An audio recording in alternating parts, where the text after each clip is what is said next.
Buongiorno da Sveglia a Trieste, buon martedì e benvenuti alla nostra trasmissione del mattino. Avremo ospiti in studio quest'oggi Giulio Alfano di Azione, Enrico Bullian del Patto per l'Autonomia Civica Friuli Venezia Giulia. Se vorrete dialogare con i nostri ospiti potrete farlo come sempre chiamandoci qui alla trasmissione in diretta oppure scrivendoci una mail. Avremo naturalmente anche la nostra rassegna stampa. Allora andiamo subito a cominciare con le previsioni del tempo e il sito dell'Osmerarpa regionale. Vediamo la situazione generale. Martedì, mercoledì una debole depressione in transito sull'Italia settentrionale favorirà instabilità sulla regione. Giovedì un fronte freddo in discesa dalla Scandinavia porterà a un marcato peggioramento del tempo. Cielo coperto sulla zona montana oggi, nuvoloso in pianura e variabile sulla costa. In mattinata su tutta la regione saranno possibili piogge da deboli a moderate. Poi dal tardo pomeriggio in montagna si potranno sviluppare rovesci temporali che potrebbero coinvolgere anche l'alta pianura, specie quella pordenonese. Venti a regime di brezza. Domani, mercoledì 21 maggio, cielo in prevalenza nuvoloso con maggiori schiarite sulla costa e nel Tarvisiano. Nel pomeriggio sera saranno possibili rovesci o temporali sparsi, più probabili sulla zona montana. Ancora giovedì, cielo coperto con piogge intense e temporali diffusi. Soffierà scirocco sostenuto sulla costa e moderato altrove. Questo è il quadro meteo, ancora pioggia in tutte e tre le giornate che abbiamo analizzato. Allora andiamo a vedere le prime pagine dei quotidiani in edicola quest'oggi, a cominciare dal Piccolo di Trieste. Eccolo qui, quello di martedì 20 maggio.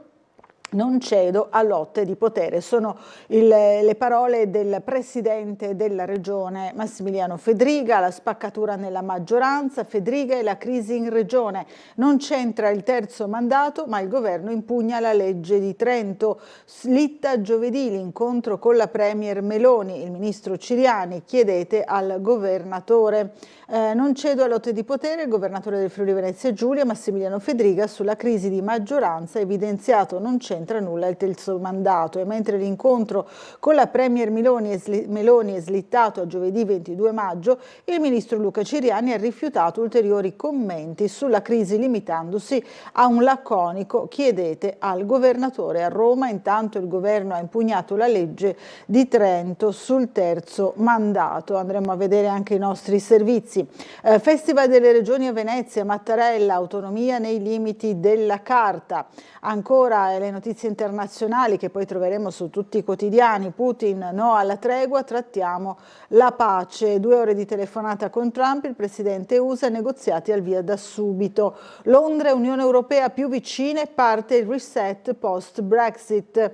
Ancora la cronaca di Trieste, Ater, il nuovo bando, le domande entro ottobre. Poi raid notturno da Donda, vetrina sfondata, spariti contanti. Conservatorio, il TAR annulla il concorso per 13 docenti e qui vediamo la foto in centropagina, cabinovia la protesta dei 500 sotto il municipio. Un momento della manifestazione di protesta contro la progettata cabinovia.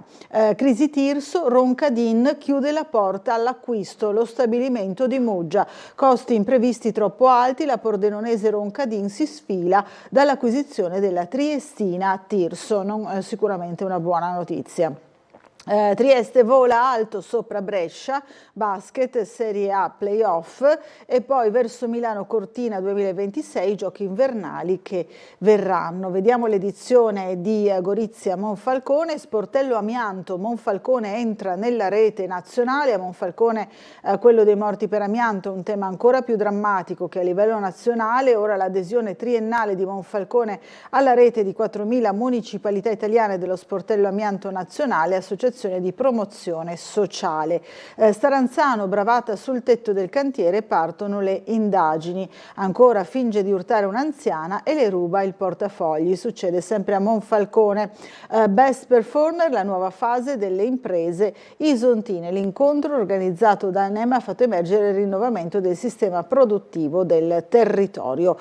I negozi spariti, giù in 12 anni una serranda su 3 a Gorizia, il report che troviamo troviamo oggi sul Piccolo, edizione isontina. Andiamo a vedere ora gli altri giornali, le altre prime pagine dei quotidiani. Allora vediamo la Repubblica, Trump, Putin, negoziati subito, telefonata di 2 ore, il presidente russo, colloquio franco e utile, Zelensky, nessuna trattativa senza di noi.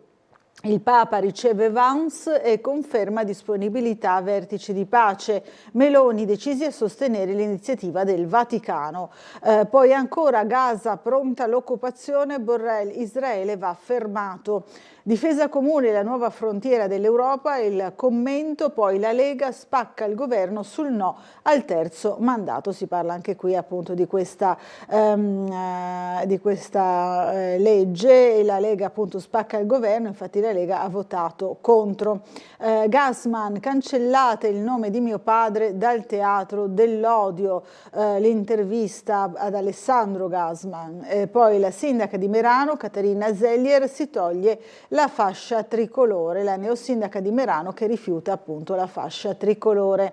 La Stampa, Trump, trattiamo la pace dal Papa, 2 ore di telefonata con Putin che chiede lo stop agli aiuti militari, Donald, i colloqui inizino subito, poi chiama anche Meloni. Sull'Ucraina non c'è ancora una svolta, Merz, più sanzioni alla Russia, Netanyahu, a Gaza la carestia va evitata per motivi diplomatici. La recita di Salvini sul terzo mandato, il governo diviso, anche qui sulla Stampa, poi le 2 madri di Garlasco, oggi gli interrogatori, Elisabetta Stasi, nascondono la verità, Rita Poggi è tutto troppo, dice la mamma di Chiara, Alberto Chiara e quei dolori che durano da 18 anni. Vediamo ancora il Fatto Quotidiano, Putin apre a Trump, accordi poi tregua, 2 ore di telefonata, Donald, i negoziati ripartano subito, un compromesso lo reclama il leader russo per il cessate il fuoco, il tycoon sente pure Zelensky, alcuni capi europei, compresa la Meloni.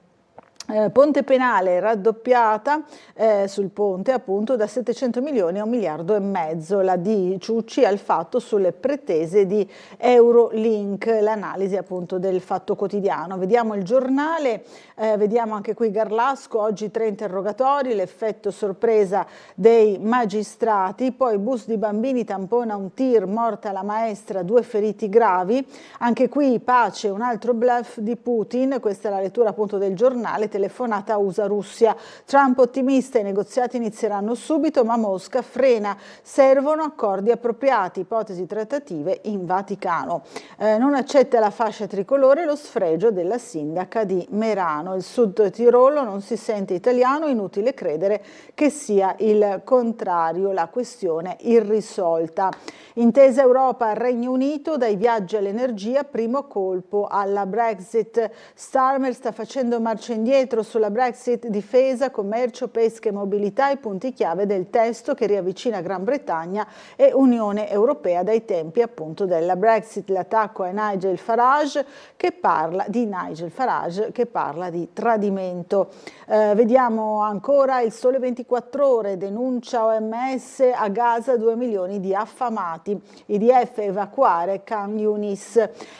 Putin tra Mosca e Kiev, servono compromessi, Trump negoziati subito, l'impegno di Meloni per agevolare i colloqui. PNRR, da rivedere il 48% del piano. I ministeri chiedono ritocchi su 170 dei 351 obiettivi rimasti. Molte le modifiche sulle ferrovie dall'alta velocità al sud al terzo valico. Parla il comandante della Guardia di Finanza De Gennaro, gioco d'anticipo per tutelare l'economia legale. Ancora patto UE-Regno Unito, dalla difesa al commercio, nuova era post-Brexit. Generali, crescono i dubbi dei soci sull'operazione con la francese Natixis. Domani, Ucraina, Putin resiste a Trump, tregua solo con accordi giusti, a Gaza ripartono gli aiuti umanitari, Netanyahu avverte inizia la grande offensiva. I 2 leader al telefono per 2 ore, il tycoon è andata bene, subito i colloqui per la fine della guerra, ma lo zar dice servono prima intese appropriate, ma non dice quali. Gli USA neutrali, gli europei no. Roma, l'assessore assunto dagli amici, la pista degli affari sospetti di banca, progetto, arriva anche a Onorato, direttore di Buzzer. Allora vediamo, Alessandro Onorato è assessore ai grandi eventi e è stato assunto nel 2024 da una società proprietaria degli stessi soci di Stardust. Allora, colpire i deboli, l'estrema destra non cambia mai, ieri i lavoratori, oggi i migranti. Allora, torniamo sul piccolo, il piccolo di Trieste, andiamo a vedere le notizie di casa nostra, in particolare il caos in regione con Federica che dice il terzo mandato nulla c'entra con la crisi, non cedo a lotte di potere, l'ha detto anche ai nostri microfoni ieri a Venezia, il presidente della regione sulle tensioni con gli alleati, siamo in carica per dare risposte ai cittadini, no ai compromessi della vecchia politica, il confronto con Meloni slitta giovedì a Palazzo Chigi perché appunto la Premier è influenzata alla febbre. Allora rivediamo e risentiamo insieme quello che ieri Federica ha detto al giornalista che lo intervistava di Media Nord-Est a Venezia al summit sulle regioni. Vediamo. Sono giorni difficili per lei? No, no, giorni difficili non lo sono, per nulla. Non sono giorni difficili, no. Che cosa accadrà nelle prossime ore? No, vediamo, io non pensavo, però io voglio prendere un impegno, dimostrare che la politica può essere qualcosa di diverso, che la politica non deve essere una lotta di potere ma una risposta a dare ai cittadini. E io voglio interpretare anche questa crisi di influenza Giulia in questo modo.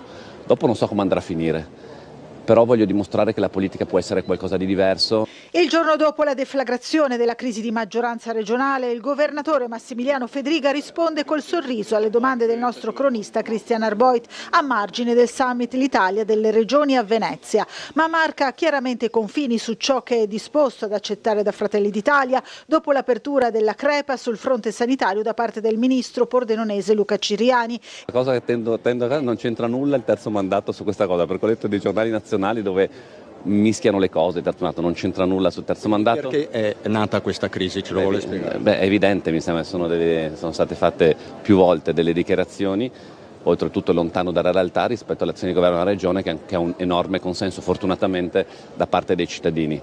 Penso che abbiamo dato un contributo importante allo sviluppo del Friuli Venezia Giulia, ci piacerebbe continuare a farlo, ma non sono disposto a scendere ai compromessi di una vecchia politica che guarda a posizionamenti e non risposta a dare ai cittadini. Intanto nel pomeriggio, in tema di terzo mandato, il Consiglio dei Ministri ha deliberato di impugnare alla Corte Costituzionale la legge della Provincia Autonoma di Trento che prevedeva questa possibilità e lo ha fatto dopo un aspro confronto e con il voto contrario dei ministri della Lega. Lo scontro tra i partiti continua a distanza con il ministro Luca Ciriani che a chi gli chiedeva se si risolverà la crisi in Friuli Venezia Giulia ha risposto bisogna chiederlo a Fedriga, è lui che l'ha aperta, mentre il Carroccio addita proprio il ministro e le sue continue dichiarazioni critiche contro l'operato della giunta regionale di cui Fratelli d'Italia fa parte. Io penso che su tutto non soltanto si possa, ma si debba fare un ragionamento, poi le conclusioni si decidono insieme, ma non esiste cosa di cui non si possa discutere. Ho capito che è interessato a Friuli Venezia Giulia, abbiamo risposto.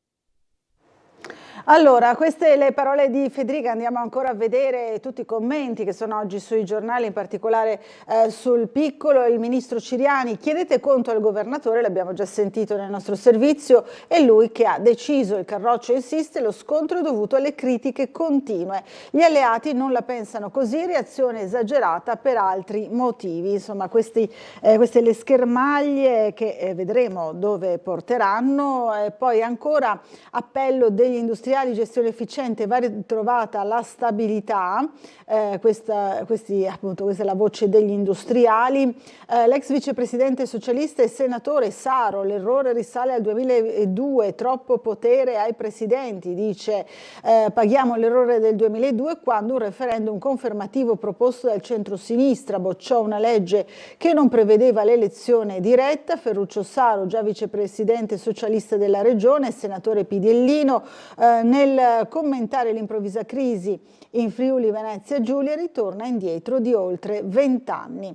Riccardi, inusuale che un ministro parli così a un dirigente sanitario. L'assessore dice: ho difficoltà a interpretare il pensiero di Ciriani, mi auguro che le motivazioni possano essere esplicitate. Qui ci sono vari commenti, vediamo Deborah Serracchiani, Serena Pellegrino, Alberto Felice Dettoni, sindaco di Udine. Faremo sintesi, dice Maurizio Lupi. Anche noi abbiamo raccolto alcuni commenti, allora possiamo rivederli insieme, a cominciare dal senatore Stefano Patuanelli del Movimento 5 Stelle, ma non solo. Vediamo. Dopo 7 anni di giunta Fedriga i nodi vengono al pettine, perché pur potendo il centrodestra continuare a blaterare rispetto alle responsabilità di chi governava prima, sono da 7 anni che governano la regione e il sistema sanitario regionale è in crisi profonda. 7 assessori che non si dimettono ma rimettono le deleghe, che è un mezzo scherzo. E d'altra parte però la testardaggine del presidente Fedriga, che dimostra che alla fine tiene soltanto la sua cadrega. Duri commenti dell'opposizione dal senatore Stefano Patuanelli del Movimento 5 Stelle e il consigliere regionale del Partito Democratico Francesco Russo. In superficie il problema legato alla sanità, vedi le dichiarazioni del ministro Ciriani sull'ospedale di Pordenone, che hanno aperto al confronto nel centrodestra, ma di fondo, secondo Dem e Pentastellati, la questione riguarda il terzo mandato, in uno scacchiere di tempistiche e strategie che si traducono in mosse che possono avere una loro evoluzione proprio a partire da questa situazione di crisi, con scenari che danno margine anche all'ipotesi di elezioni anticipate. In realtà questo è strumentale rispetto al tema dei giochi di potere che riguardano il terzo mandato. Si apre una finta crisi di maggioranza esclusivamente per mettere dei paletti, no? Tra le forze di maggioranza stessa. Credo che questo sia surreale, non è questo ciò di cui ha bisogno la regione ha bisogno di essere governata bene, soprattutto in quelle materie dove c'è una maggiore sensibilità dal punto di vista proprio dei servizi che vengono dati e offerti ai cittadini, e la sanità è sicuramente il primo tra questi. Il tema vero è il terzo mandato. Poi la cosa triste in questo scenario ulteriormente è il fatto che il detonatore sia la salute, la sanità, la crisi della sanità. Finalmente anche Fratelli d'Italia si accorge che in questa regione sulla sanità si è fatto malissimo, che gli ospedali crollano a pezzi, che le liste d'attesa sono sempre più lunghe, e era ora che se ne accorgesse anche loro, i cittadini l'avevano già fatto da tempo. Sotto il sfondo, come ho detto prima, il convitato di pietra di questa crisi è il terzo mandato, senza dubbio. Siamo ben tutti consapevoli che non è l'ospedale di Pordenone il problema.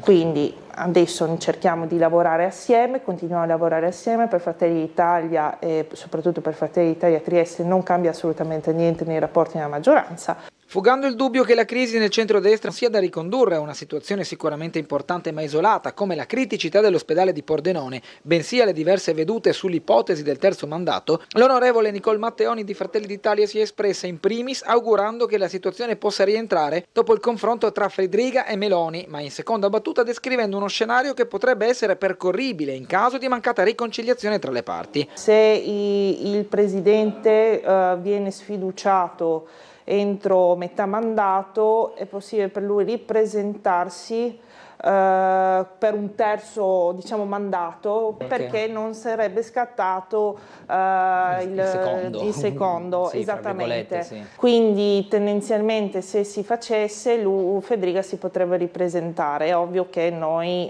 vogliamo lavorare di squadra fino al 2028. Più severo ma sulla stessa linea circa le motivazioni causa-effetto il commento dell'onorevole Deborah Serracchiani del Partito Democratico, che parla di spettacolo poco edificante per i cittadini allestito solo per questioni di potere. Una crisi politica, come dire, è sempre un problema per chi oggi è governato da chi pensa magari al proprio destino personale o alla propria poltrona. Insomma, io non ho capito ancora qual è il problema, cioè, nel senso che mi sembra che il problema sia il terzo mandato di Fedriga, sì o no.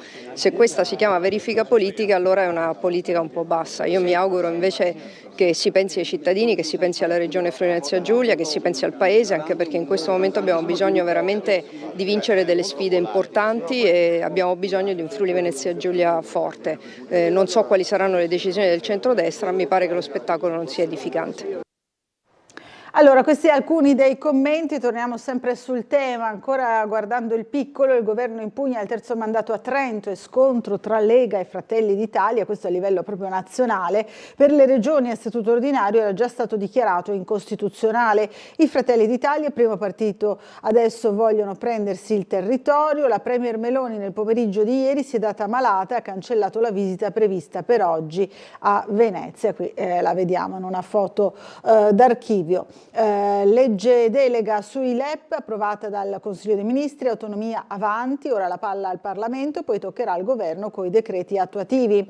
Il presidente del Veneto, Zaia, ma sarà difficile definirlo incostituzionale, dice: ho un ottimo rapporto con la Presidente del Consiglio, siamo stati colleghi, dobbiamo essere produttivi e solidali col governo e non viverlo come una controparte. Ovvio che poi ci sono delle istanze territoriali che noi conosciamo. Per distruggere l'ufficio complicazioni affari semplici dobbiamo dare spazio agli enti locali e alle regioni, ha detto il presidente del Veneto Luca Zaia. Io tifo per Massimiliano Fedriga e Maurizio Fugatti, ha proseguito, non semplicemente perché sono degli amici e colleghi governatori, ma perché difendono il principio della libertà. Ancora in primo piano i nodi della politica, autonomia, la lezione di Mattarella. Le competenze vanno esercitate nel rispetto dei limiti costituzionali, ha detto ieri proprio a Venezia.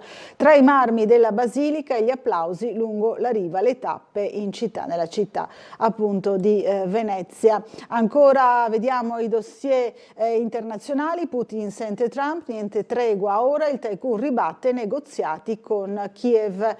Ma torneremo sui temi internazionali. Ora ci spostiamo nuovamente a Trieste in città per vedere qual è la situazione del traffico. Ci colleghiamo con la sala operativa della Polizia Locale. Chi abbiamo in linea? Buongiorno. Dottori. Non abbiamo sentito il suo nome, ci scusi. Schillani, ispettore Schillani. Ah, ispettore Schillani, ecco, non abbiamo sentito all'inizio. Allora, ispettore Schillani, qual è la situazione questa mattina? Intanto buongiorno, e quali sono le segnalazioni che può farci? Sì, allora di nuovo buongiorno a lei e a tutti i telespettatori. Per quanto riguarda la giornata, inizierei dalla nottata trascorsa senza grossi interventi degni di nota, non sono stati effettuati rilievi di sensi stradali, notizia quindi positiva. Al momento il traffico è scorrevole, abbastanza scarso, siamo appena all'inizio della mattina, quindi andrà via via aumentando, ma non prevediamo nulla di particolare. L'unica nota che dove potrebbe esserci dei rallentamenti, ho un convegno al Generali Center del Porto Vecchio, Porto Vivo, quindi sulla rotonda via Miramare che si accede appunto al Porto Vecchio potrebbe esserci dei rallentamenti per l'arrivo per dei partecipanti, quindi per l'entrata e l'uscita delle persone che vanno a questo convegno. Per quanto riguarda invece i lavori, oltre alle varie ordinanze in varie zone città che non sto a citare per non annoiare i telespettatori, ho due notizie che riguardano per lo più chiusure, quindi più importanti. Siamo nella zona di San Giovanni, quindi via delle Linfe verrà chiusa questa mattina all'altezza del civico 17 per dei lavori a Cegas, quindi da strada di Guardiela non si potrà accedere a via delle Linfe. Questi lavori a Cegas andranno avanti per circa un mese per ordinanza.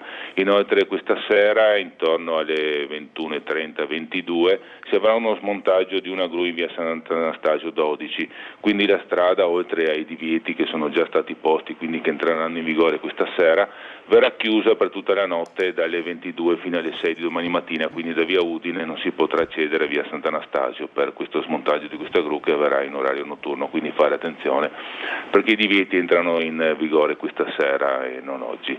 Per quanto riguarda altre note, al momento non ho da fornire, ho una nota che non riguarda proprio il centro città, proviene dall'ANAS, che da ieri è stato chiuso il tratto il raccordo che da Sistiana a Portara Buiese, siamo in direzione Slovenia, quindi in direzione Muggia, c'è un'uscita obbligatoria a Muggia con rientro subito dopo e lo svincolo dopo, quindi fare attenzione che andrà avanti fino al 30 maggio questa chiusura per dei lavori ANAS in direzione Muggia. anche se siamo fuori il comune, può essere notizia di utilità, riguarda comunque sempre le viabilità. Verissimo. E inoltre continua sempre il rifacimento a segnaletica orizzontale, siamo sempre nella zona di Gretta, Viale Miramare, Barcole, a fare attenzione al cantiere notturno e agli operai che operano in strada, appunto in orario notturno, quindi prestare particolare attenzione. Altre notizie non da fornire, se ne sono domande restituire le linee. Grazie delle informazioni, buona giornata e buon lavoro sia a lei che ai suoi colleghi. Grazie anche a lei e a tutti i telespettatori, una buona giornata. Buona giornata. Allora, noi proseguiamo ancora leggendo il giornale, torniamo ancora sul piccolo, vediamo che ieri c'è stata la visita della segretaria generale Fumarola della CISL sui referendum, dice per il lavoro serve altro, la segretaria nazionale della CISL al congresso regionale del sindacato a Trieste, ne parleremo anche noi oggi nei nostri servizi, poi ancora a Roncadin si sfila, costi troppo alti per rilevare Tirso e di nuovo crisi, svolta in attesa per l'impianto tessile con sede alle Noghere, spese impreviste e rischiose, siamo costretti a rinunciare, è davvero una brutta notizia, allora l'abbiamo trattata anche noi ieri nel nostro telegiornale, rivediamola insieme. La nostra intenzione è quella di chiedere urgentemente un incontro alla Regione per metterci al tavolo e ridiscutere un po' tutti gli assetti e capire quali sono le prospettive future per queste lavoratrici e per questi lavoratori. Un fulmine si abbatte sulla Tirso. Il gruppo Roncadin ha deciso di interrompere il percorso intrapreso per l'acquisizione del ramo d'aziende e per la conseguente garanzia della salvaguardia industriale e occupazionale del sito di Muggia. Lo rende noto la Regione Friuli Venezia Giulia dopo aver ricevuto la comunicazione del gruppo. La decisione, a dire di Roncadin, è dovuta agli sviluppi più recenti che hanno fatto emergere diverse rilevanti e improvviste incognite in merito all'operazione Tirso. Sviluppi tali da non permettere al gruppo di avere garanzie in merito ai costi effettivi del ramo d'azienda e ai tempi di attuazione della cessione, alla luce del percorso di composizione negoziata della crisi avviata dall'industria tessile a fine 2024. L'amministrazione regionale, tramite gli assessori a lavoro e attività produttive Rosolenne e Bini, comunica il proprio disappunto. La Regione, scrivono gli assessori, continuerà in raccordo con le parti sociali e il territorio a lavorare per una soluzione che tuteli posti di lavoro e vocazioni industriali di Muggia. Parliamo sempre di 160 lavoratrici e lavoratori che ad oggi si ritrovano in una situazione nuovamente di impasse, quindi siamo sprovvisti anche noi per quanto riguarda, per capire un po' quale sarà la situazione da qua a settembre che scade la CIGO. Da parte nostra un po' di perplessità e eravamo dubbiosi, no? Perché fino a quando non si trova una soluzione con tutti gli interlocutori non si possono dare delle garanzie concrete. Avevamo fatto un incontro sia in Regione che anche con la stessa Roncadin, per noi alcune prospettive erano buone, poi dobbiamo capire che si portano avanti queste trattative con N interlocutori, che è una cosa secondo noi fondamentale. Purtroppo ritorniamo nella medesima situazione di qualche mese fa. E si è parlato anche del mondo del lavoro, di un'altra azienda che rischia, ovvero la Flex. Ieri nell'incontro del Partito Democratico Orlando, l'ex ministro lancia l'allarme, industria si faccia di più, l'ex ministro PD contro il governo, dei 6 miliardi PNR hanno speso solo 700 milioni, da Trieste l'invito al sì ai referendum, per restare competitivi serve lavoro di qualità. Qui vediamo anche l'attacco a Bini di Caterina Conti, segretaria regionale, poi la crisi Flex, Deborah Serracchiani, la deputata, chiede che la crisi sia guidata dalla politica. Rivediamo insieme il nostro servizio. Ci sono realtà come questa dove si chiude e non si trovano sbocchi occupazionali, e poi ci sono realtà dove non si trovano lavoratori formati, perché nel frattempo se ne sono andati a lavorare in altri paesi.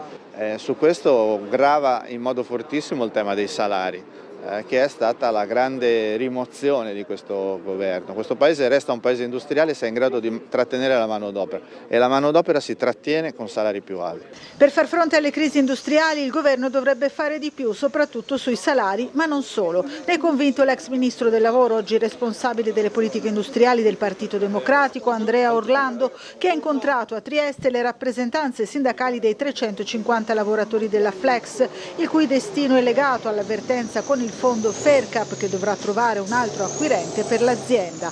Al primo appuntamento in regione del viaggio del PD nelle realtà industriali erano presenti la segretaria regionale Caterina Conti, la deputata Deborah Serracchiani e i consiglieri regionali Russo e Cosolini. Quella della Flex, oggi Adriatronics, è una crisi emblematica di tante altre situazioni presenti in Italia. Fondi speculativi che acquistano imprese per chiudere o per depotenziare nel momento in cui quelle imprese sarebbero strategiche per qualunque disegno industriale a livello nazionale ed europeo. Da Ministro del Lavoro sono stato autore di una legge che contrastava i processi di delocalizzazione selvaggia, però non basta dirlo, bisogna costruire le condizioni. Non è ammissibile che mentre l'Europa parla di autonomia strategica, di reindustrializzazione, si distruggano pezzi di un patrimonio industriale che è assolutamente insostituibile, perché quando si chiude una realtà come questa per ricomporre la capacità professionale e produttiva occorrono poi molti anni, non è che il giorno dopo si riaccende l'interruttore e si riparte. Ora ci dobbiamo fermare per una piccola pausa pubblicitaria e riprendiamo con la nostra rassegna stampa subito dopo, fra pochissimo.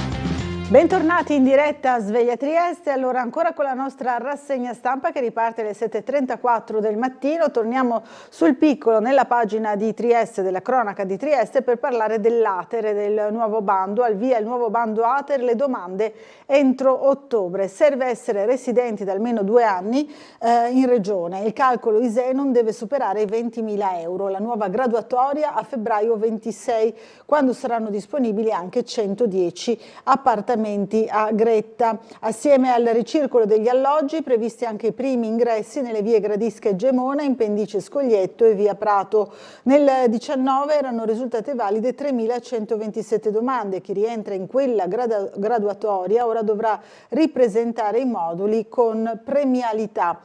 A distanza di 6 anni da quello precedente, Ater ha pubblicato il nuovo bando per l'assegnazione di alloggi popolari a Trieste e negli altri 5 comuni minori della nostra provincia. Rivediamo insieme il nostro servizio.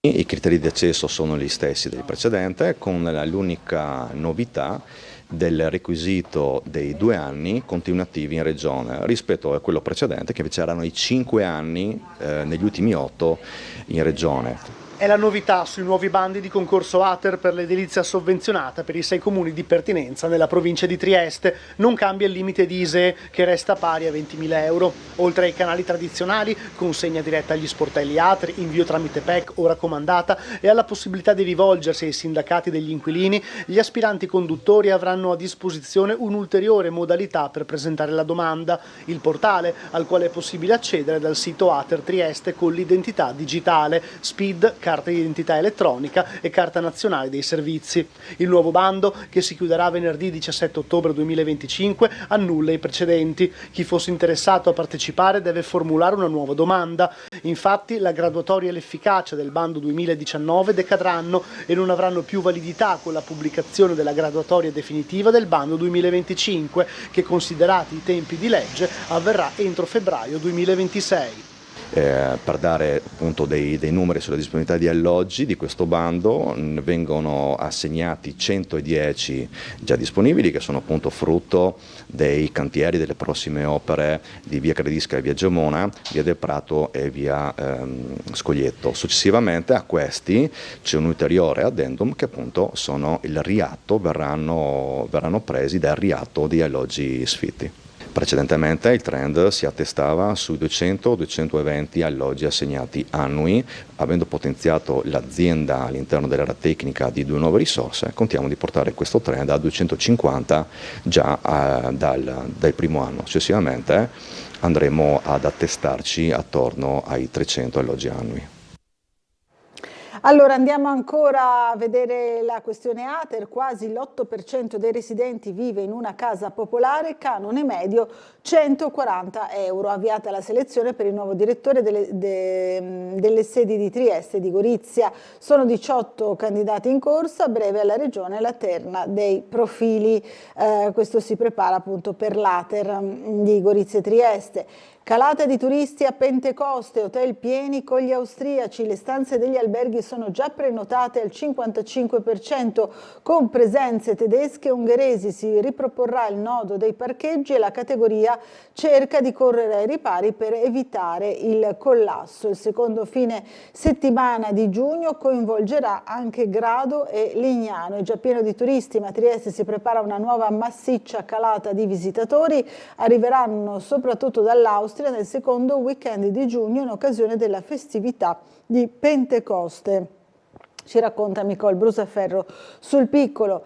Salone del Libro e Confine, una storia da imparare, la deputata Matteoni a Torino, poi il PD sulla sala Tergeste, serve manutenzione, la richiesta della consigliera Repini.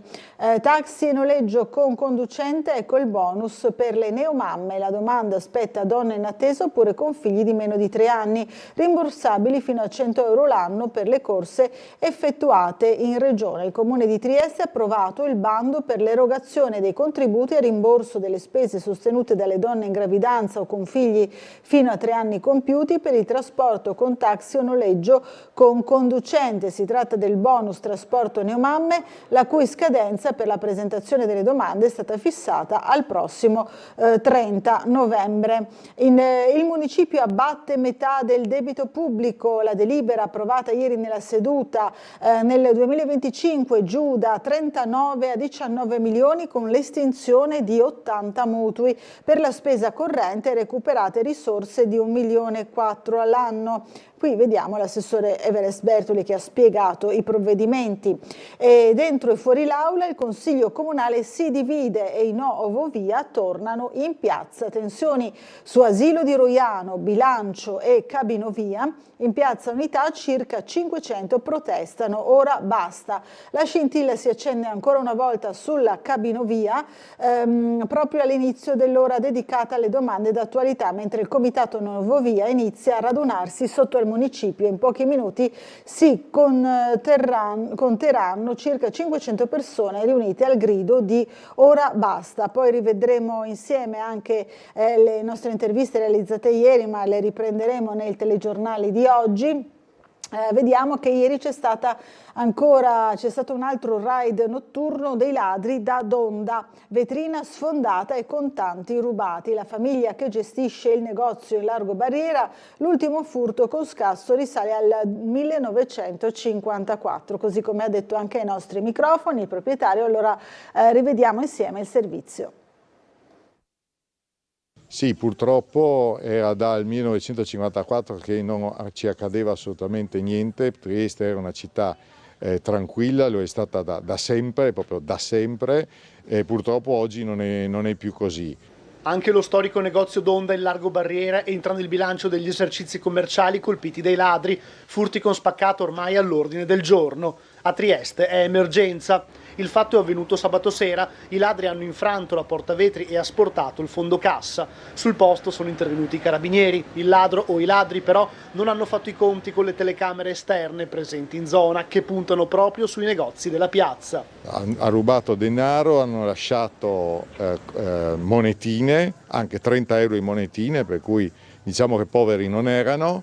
E per fortuna non hanno rubato merce perché chiaramente è impossibile da portare via facilmente, no? Oltre ai soldi rubati, da calcolare anche i danni al negozio a partire dalla porta.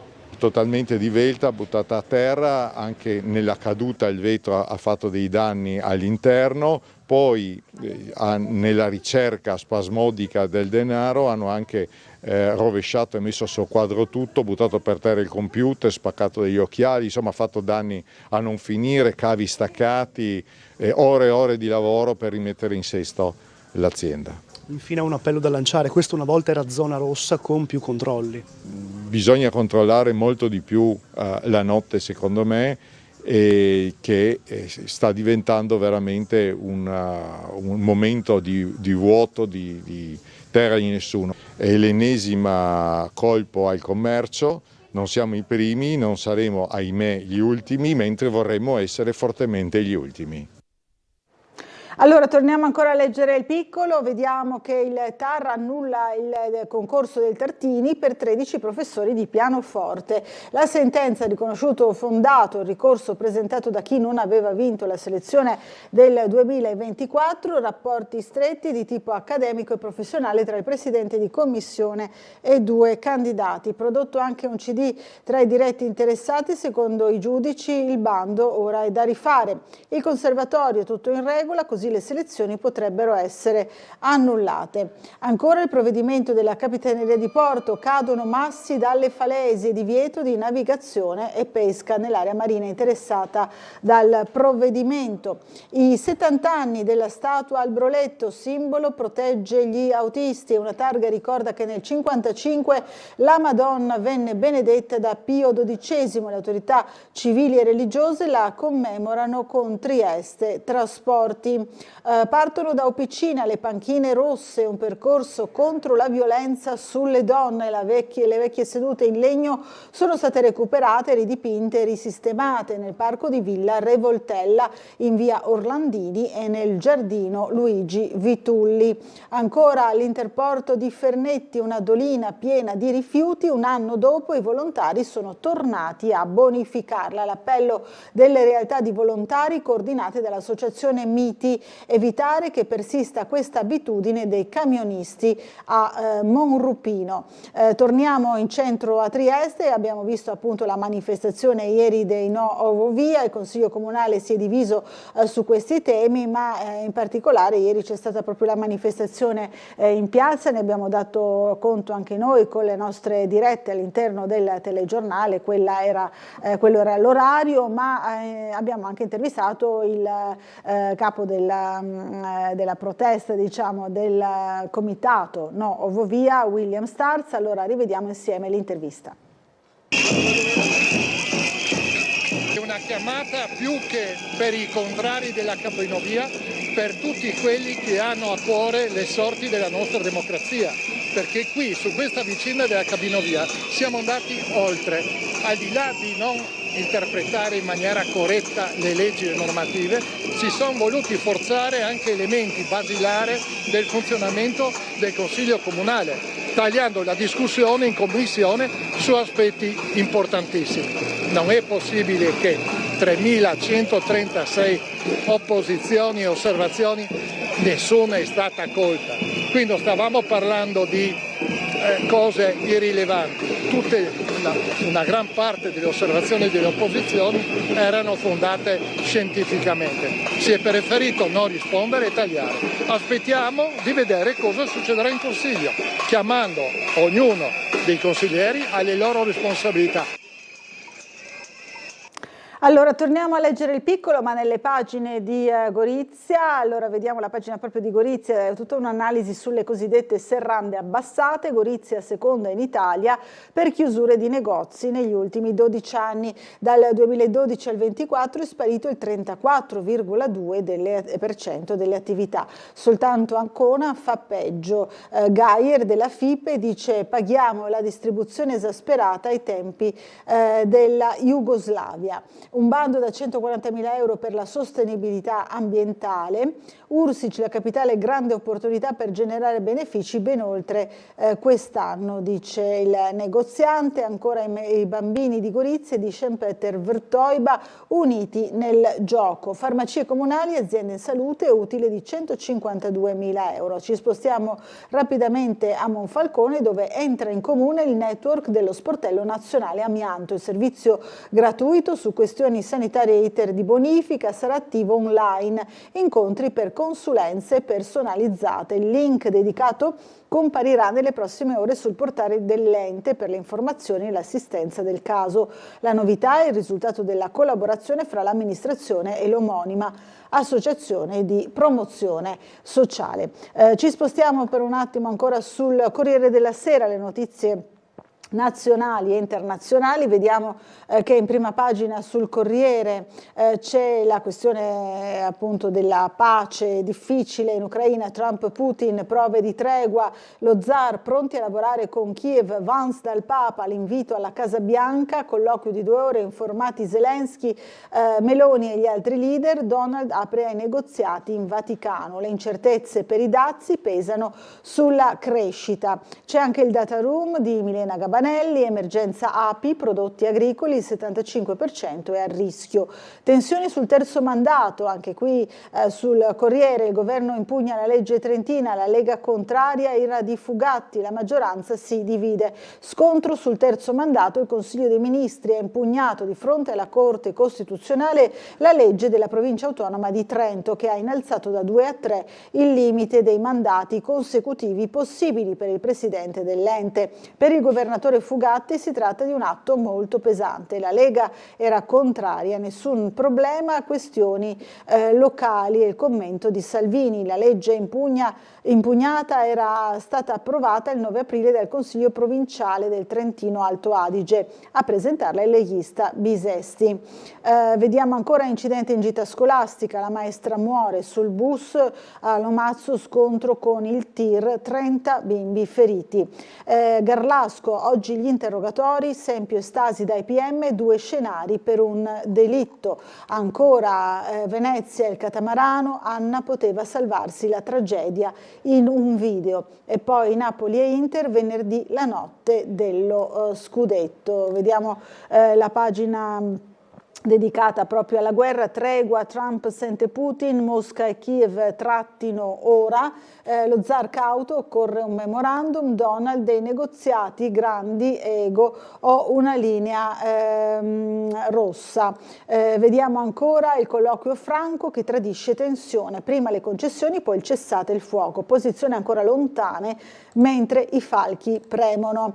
Vediamo Mosca avanza ma senza sfondare, nel Mar Nero Kiev è in vantaggio, questa è la situazione della guerra, l'affondo nelle zone occupate costa reclute ai russi, linee di rifornimento sempre più difficili.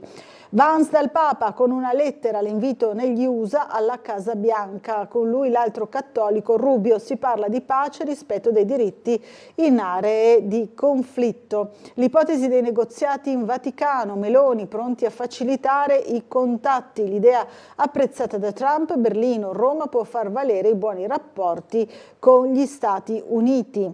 Ancora l'indicazione al governo delle elezioni in Romania. Vediamo ancora sempre sul Corriere della Sera, la RAI censura il referendum, leader in campo per il quorum, Schlein e Conte in piazza con Landini, la TV pubblica, spazi elettorali garantiti. Trentino, la Lega contro gli alleati, caso politico sul terzo mandato, il governo impugna la legge della provincia ma c'è il no dei salviniani, l'opposizione è crisi. E qui vediamo anche Massimiliano Fedriga, il presidente della nostra regione, è stato uno sbaglio grave, le regioni a statuto speciale hanno poteri differenti, Calderoli dice autonomia, il via libera ai LEP è una rivoluzione. E qui vediamo anche appunto Maurizio Fugatti, presidente della provincia autonoma. Poi la domanda di Mantovano e la replica di Salvini, così va in scena lo strappo, la Premier con l'influenza, slitta il chiarimento con Fedriga. Come abbiamo detto anche noi, insomma, nel telegiornale di ieri, Mattarella ai confini dell'autonomia, il principio fondamentale entro i limiti della Carta. Il Presidente, sanità, no a divari intollerabili, è sempre al centro naturalmente il tema sanitario. Ancora sul Corriere, la sindaca si sfila la fascia tricolore e polemica a Merano. Zeller poi si scusa da Fratelli d'Italia, da VS, intervenga Piantedosi. E poi Alessandro Alessandro Gasman in questa intervista, via il nome di papà dal teatro del summit razzista. Sabato il summit dell'ultradestra europea al teatro Condominio Vittorio Gasman di Gallarate a Varese. Ieri mattina il figlio dell'attore Alessandro Gasman che sbotta sui social contro la riunione internazionale dei partiti di estrema destra e il sindaco della città, il leghista Andrea Cassani, che gli risponde a stretto giro sempre su Instagram, spingendosi ad interpretare il pensiero del mattatore. Allora, torniamo sul piccolo, alle notizie più locali, restiamo ancora qui sul cronaca di Monfalcone. Urta un'anziana e le ruba il portafoglio, la ladra ha simulato uno scontro accidentale, la vittima se n'è accorta poco dopo, quando però ormai era tardi. Ancora sempre a Monfalcone, dopo il nuovo pontile, i vandali colpiscono pure un'edicola votiva, il comune ha ripristinato pure un muro a Marina Nova. Torniamo a Trieste per vedere la cronaca di Muggia. Gli operatori del turismo, introiti della tassa di soggiorno, facciamo conoscere Muggia. Lettera al sindaco del portavoce delle attività ricettive sull'impegno dei fondi. Servono cartellonistica, servizi per i cicloturisti e più corse del Delfino Verde. 15 realtà tra hotel e case vacanze, questa è la scheda. All'ex hotel Ples nuovi spazi per il Collegio del Mondo Unito, siamo invece a Duino Aurisina, l'inaugurazione, e poi inclusività e diritti, l'impegno di Duino contro l'omofobia, l'incontro promosso dalle pari opportunità insieme per una società basata sul rispetto. C'è anche il sindaco presente, appunto vediamo anche esponenti sia della maggioranza che dell'opposizione. Andiamo a vedere Guardia Costiera e Calicanto con gli studenti del Carducci Dante, l'iniziativa, ma volevo andare rapidamente alla pagina dello sport. Eccola qui, la partita perfetta, Trieste ribalta il fattore campo andando a imporsi a Brescia con un gran 92-103, primo quarto di sofferenza, poi in scena la miglior prestazione della stagione, e qui vediamo appunto, si parla di riscatto, quindi questo è il risultato: Brescia 92, Trieste 103. Qui ci sono anche le pagelle, poi sede di gara 3, ipotesi Treviso, ma il ricorso è ancora pendente, ne abbiamo parlato anche noi ieri in un servizio. Sempre più intricata la gestione della gara 3 dei playoff tra Pallacanestro Trieste e Germani Brescia, in programma giovedì 22 maggio dalla Lega Basket, in attesa della risposta del collegio di garanzia del CONI sul ricorso presentato dalla Pallacanestro Trieste avverso alla squalifica del Pala Rubini. È arrivata l'indicazione su quella che dovrebbe essere la sede prescelta. Nel provvedimento si parla, disposto appunto il Pala Verde di Treviso come campo di gara, sottolineando però che, tenuto conto che la Pallacanestro Trieste risulta aver presentato in data 13 maggio ricorso avverso, appunto potrebbe esserci ancora questa possibilità. Non so se è possibile per noi rivedere insieme il servizio di Marco Stabile proprio sulla location che caratterizzerà appunto la partita gara 3 contro Brescia. Vediamo. Se si giocherà a Treviso sarà presumibilmente in una zona blindata dalla polizia per evitare scontri con la tifoseria del capoluogo della Marca, e quanto filtra da fonti della questura trevigiana dopo che la Lega Basket, attraverso una nota ufficiale, ha comunicato come gara 3 della serie di quarti di finale playoff fra Germani Brescia e Pallacanestro Trieste si giocherà al Palaverde. Nel pomeriggio ufficializzato anche l'orario, le 21. Il condizionale è però d'obbligo perché la Lega Basket, nel comunicato ufficiale diramato quest'oggi, si riserva ulteriori provvedimenti nel caso in cui il ricorso avanzato dalla società triestina al collegio di garanzia del CONI dovesse venire accolto, il che significherebbe in quel caso che la formazione triestina potrebbe disputare la terza partita al Pala Trieste. Al netto di questa possibilità e della contestuale assurdità rispetto alle tempistiche di risposta, ricordiamo che siamo a meno di 3 giorni dal match, domani a Treviso è previsto un comitato ordine e sicurezza per discutere dei provvedimenti relativi a possibili zone rosse, in cui inevitabilmente si dovrà decidere anche sulle misure di ordine pubblico per la partita. Da qui possibili provvedimenti stringenti su viabilità nella zona di Villorba e numero di agenti da impiegare in tenuta antisommossa per evitare che un match in campo neutro si trasformi in occasione di scontro per facinorosi. Allora, torniamo ancora alla lettura del giornale, torniamo sulla pagina sportiva per quanto riguarda la Triestina, ancora da Sant'Antonio al Miracolo di Tesseri, il film della stagione dell'Unione, un'annata travagliata chiusa con un sospiro di sollievo nei play-out con Caldiero, dopo un avvio da incubo il ritorno del tecnico di Montebelluna si è rivelato cruciale, viene fatta tutta una cronistoria insomma di quella che è stata la stagione dell'Unione, allora rivediamo insieme anche il nostro servizio. Quando parlo di comunità è un giorno è venuto 2 o 3 volte a trovarmi Renato, ex magazziniere che è qui 93 anni, con la macchinina, con le lacrime. L'ho portato in spogliatoio da un paio di giocatori e uno mi ha detto dopo settimane: "Sa mister, sono rimasto colpito da quell'uomino lì".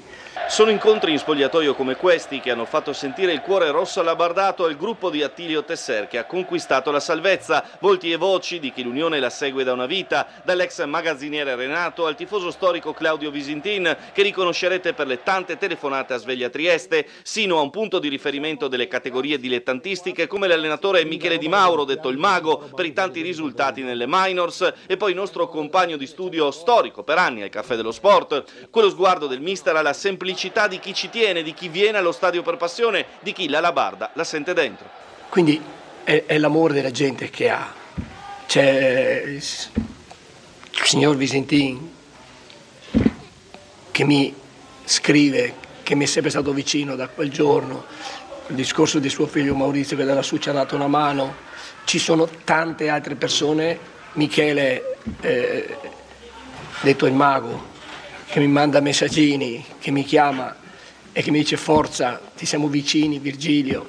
Cioè tanta gente che veramente mi ha fatto sentire la vicinanza di là del tifoso che va allo stadio, che fa, di far sentire la vicinanza proprio questa. E quando è così e prendi e li porti lì dentro, no? Io questa gente la devo ringraziare e ho la fortuna di portare che qualche giocatore capisce cosa ha davanti, cosa significa. È un senso di responsabilità, non me lo sono giocato il jolly di portarlo. E Renatino viene a trovarmi, viene a trovarmi e a 93 anni vedere una persona che piange per una squadra, per una partita di calcio, ti deve dare qualcosa, ti deve trasmettere qualcosa. E ha trasmesso, credetemi. Queste le parole appunto di un commosso Attilio Tesser. Allora torniamo ancora sulla pagina sportiva molto rapidamente, gli ultimi minuti della rassegna stampa. Coppa Davis e Billie Jean King in mostra Trieste, oggi e domani 2 storici trofei conquistati dagli azzurri saranno esposti al pubblico nella sede del TCT di Padriciano del Tennis Club. L'orgoglio del presidente Svek, un modo per aprirci alla città, dice appunto il presidente. C'è anche il commento nella palla di cristallo di Giovanni Marzini, gli abbracci dei tifosi al Rocco e i selfie del tennis. Ci fermiamo per una piccola pausa pubblicitaria, ci rivediamo subito dopo in compagnia di Giulio Alfano di Azione. A fra poco.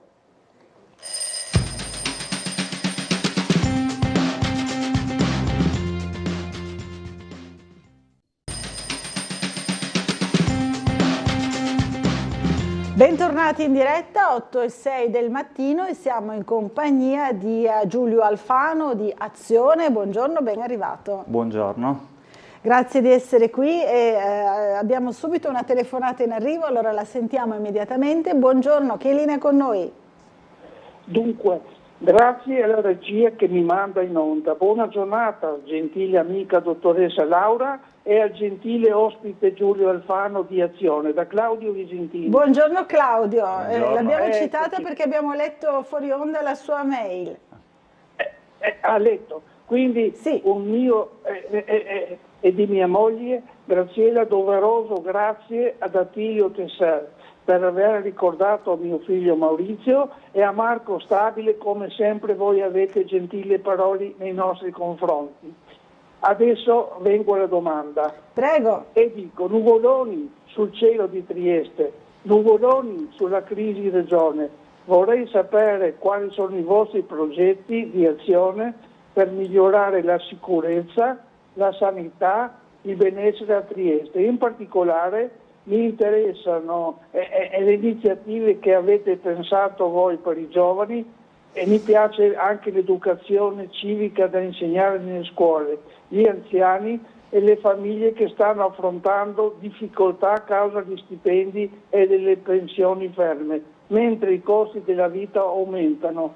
Vi chiedo di condividere con noi le vostre proposte e di spiegare come tendete a affrontare queste problematiche. Grazie dell'attenzione e buon lavoro. Grazie Claudio. Allora, insomma, sono domande non da poco quelle di Claudio Visintin, sì, no? Dei temi molto importanti. Sì, molto vasto gli argomenti che ci propone.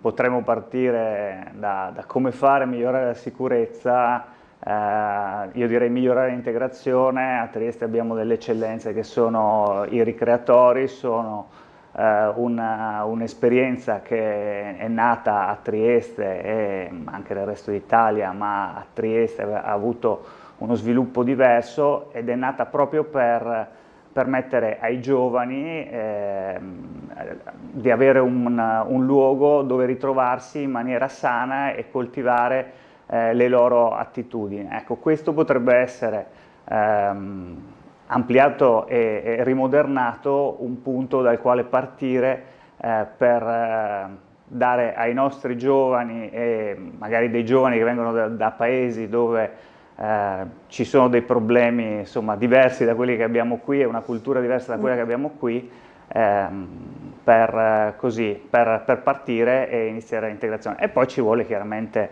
anche il presidio del territorio, perché quello è importantissimo. Assolutamente. Allora, tra le varie cose che citava però il signor Claudio, parlava anche naturalmente della crisi in regione, no? Certo. Ha parlato di nubi, di dense nubi che si addensano su Trieste, ma non solo, su tutta la regione, con questa crisi nella maggioranza. Oggi se ne parla tantissimo sui giornali, ne abbiamo parlato ovviamente anche noi ieri e l'altro ieri. Che idea si è fatto insomma di questa crisi aperta nella maggioranza regionale? Allora, credo che abbiamo capito che il problema sia il terzo mandato, ma a me interessa però, come dice, soffermarmi su ciò che invece ha detto Ciriani, cioè che in regione c'è una crisi della sanità. Noi abbiamo una regione che spende più della media nazionale, circa il 30% più della media nazionale, ma che ha degli stipendi per gli operatori che sono sotto la media nazionale, e questo chiaramente in una regione che ha la possibilità di gestire il proprio bilancio è un segno che sprechiamo il denaro che stiamo utilizzando, ed è anche un segno che la crisi qui nella nostra regione è più grave che nelle regioni vicine. Io penso al Veneto o al Trentino Alto Adige. Ecco, voi di Azione avete anche messo in campo, no? Un'iniziativa proprio per porre l'attenzione sulla questione sanitaria, che è centrale nella vita un po' di tutti i cittadini. Che cosa state facendo? Certo, noi sappiamo che sarà sempre più importante, ed è sempre più importante nelle nostre vite. Tutti abbiamo dei genitori e anche noi stessi ci avviamo verso la terza età, e le case di riposo, i ricoveri per gli anziani sono e diventeranno sempre più importanti. Quindi noi ci siamo messi in ascolto sul territorio con un'iniziativa con cui vogliamo raccogliere le impressioni dei cittadini sullo stato delle case di cura, per poi elaborare insieme a loro. Chiaramente noi abbiamo già delle nostre idee, però vogliamo prima sentire cosa hanno i problemi dei cittadini, i problemi veri dei cittadini, per poi elaborare delle proposte all'amministrazione, che possono essere di monitoraggio, perché sappiamo che adesso il monitoraggio dello stato delle case di cura non è armonizzato all'interno di tutti, sia delle strutture private che delle strutture pubbliche, o altre cose che i cittadini ci consiglieranno. Allora, c'è Stefano che ci scrive: siamo un'azienda e lui non era al passo con i tempi, un virgolettato, chiedete scusa ad Attilio Tesser. Tornando sulla questione triestina, abbiamo visto prima, appunto, rivisto l'intervista che abbiamo realizzato proprio al termine dell'ultima partita, quella della salvezza, appunto, contro il Caldiero. Allora, questa è l'opinione, insomma, dovremmo chiedere scusa, si dovrebbe chiedere scusa, ecco, ad Attilio Tesser. La considerazione in effetti che c'è il gioco, sì, perché è il gioco, si dice il gioco del calcio, no? Adesso noi siamo abituati a pensare al calcio come un'azienda, ma dovrebbe essere un gioco, ma soprattutto per i nostri bambini. Vediamo sempre che vengono spinti all'agonismo molto velocemente, forse bisognerebbe fare un passo indietro e farli giocare. E farli giocare, poi non perdere magari anche il senso proprio del divertimento, anche più avanti, no? Con gli anni, assolutamente. Allora, Pierpaolo invece ci scrive: buongiorno, con la presente vorrei segnalare che ieri sera in via Paduina si è tenuta una breve partecipata manifestazione in ricordo del giornalista triestino Almerigo Grills, evento svolto senza il benché minimo incidente. Va segnalata solo la provocazione non raccolta di un paio di individui incapaci di portare rispetto alla memoria di un reporter ucciso nello svolgimento del suo lavoro. È vero, insomma, è passata un po' sotto traccia quest'anno. La commemorazione viene ogni anno il 19 maggio, il giorno appunto della morte del cronista. Ma per fortuna, insomma, c'è chi si ricorda e commemora, insomma. Benissimo, allora queste le notizie. Invece c'è ancora una mail del Patto per l'Autonomia, avremo fra poco, anche più tardi, insomma, il rappresentante regionale Enrico Bullian, proprio del Patto per l'Autonomia del gruppo consigliare regionale. E invece qui scrive Moretuzzo, dice: l'autonomia, la buona autonomia non c'entra nulla con il terzo mandato, e si torna sul tema, insomma, dello scontro politico proprio in regione, no?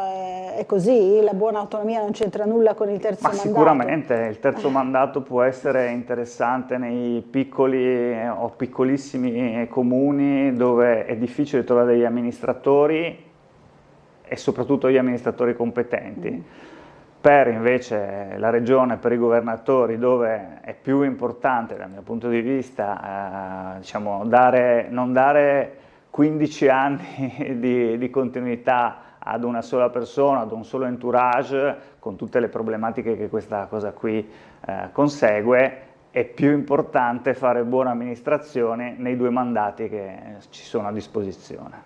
Ecco, sul giornale, in merito sempre appunto alla crisi aperta nella maggioranza regionale, abbiamo visto, ha colpito anche questo appello, no, degli industriali. Non so se possiamo vederlo adesso sul giornale, sul piccolo, nella pagina della regione. Non lo vedo ancora, magari lo vediamo fra poco. C'è questo appello degli industriali: la gestione è stata efficiente finora, va ritrovata la stabilità, chiedono, insomma, un po' gli industriali. Eccolo qui, Paniccia, Pozzo, insomma, continuità al buon lavoro, operato bene per la comunità, l'amministrazione prosegua senza stop, responsabilità, dice Agrusti, insomma questo è l'appello degli industriali della nostra regione. Io mi unisco all'appello della stabilità, perché comunque è importantissima per lo sviluppo. Sulla gestione io non ho visto una politica industriale riconoscibile, insomma lo vediamo dalle crisi che ci sono in regioni. C'è, oltre a che una deindustrializzazione, c'è anche uno spopolamento anche commerciale. A Gorizia sappiamo che negli ultimi 10 anni, 12 anni, un terzo delle attività ha chiuso. Ecco, io punterei così a una politica industriale e non a una politica dei piccoli incentivi, che mi sembra che sia stata quella che questa amministrazione ha perseguito. A proposito di crisi industriali, ieri abbiamo parlato anche di questo fulmine a ciel sereno, cielo diciamo ancora già nuvoloso, insomma, non proprio sereno, però si sperava che potesse essere una soluzione, no, alla crisi della Tirso, questo intervento di Roncadin, che invece ieri improvvisamente ha annunciato che si sfila, insomma, dice costi troppo alti per rilevare la Tirso, e quindi è ripiombata la Tirso nella crisi. Abbiamo risentito i sindacati, è una situazione ancora difficile. Da quello che abbiamo capito credo che ci fossero 5 milioni di costi che non erano emersi. Ecco, mi sembra che con una cifra di questo genere e con le 130 famiglie che sono diciamo in ballo, forse la Regione potrebbe intervenire dando dei contributi su questo punto. Ecco, perché appunto sembra essere proprio quella dei costi imprevisti, no? Troppo alti, e quindi l'azienda, che fra l'altro è della nostra regione, no? È di Pordenone, quindi sarebbe stata anche una soluzione ben accolta, nonostante la differenza poi di produzione, perché in questo caso si parla di pizze surgelate, se non ricordo male, mentre ecco, qui vediamo appunto le immagini delle proteste, delle recenti proteste per quanto riguarda proprio la Tirso. La Tirso produceva appunto, era un'azienda tessile, ecco, qui vediamo appunto le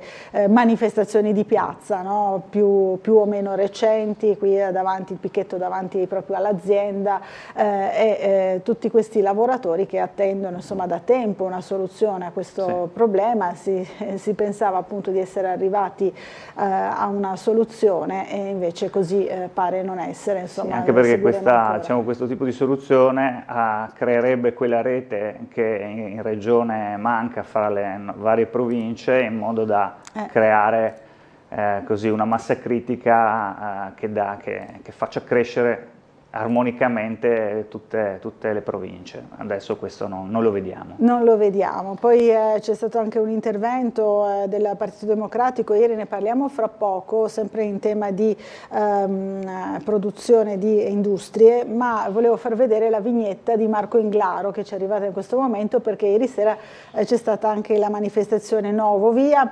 Allora, ieri sera in piazza era una manifestazione contro l'Ovovia, e avrà fatto una standing ovation, bella anche questa, grazie a Marco Inglaro. Ieri appunto è stata abbastanza partecipata, c'erano circa 500 persone in piazza a protestare contro la cabinovia, mentre in Consiglio Comunale non si parlava di quello, ma poi alla fine ovviamente gli echi della manifestazione sono arrivati, no, nell'aula del Consiglio, quindi alla fine se ne è anche parlato. Cosa pensa insomma di questa vicenda? Ma diciamo che in piazza l'Ovovia non era l'unico tema, c'era anche l'asilo di Roiano. È vero, eccoli qui. Sì, eccoli. Sicuramente diciamo, questi problemi rispecchiano la scarsa capacità dell'amministrazione di fare opere pubbliche, opere importanti.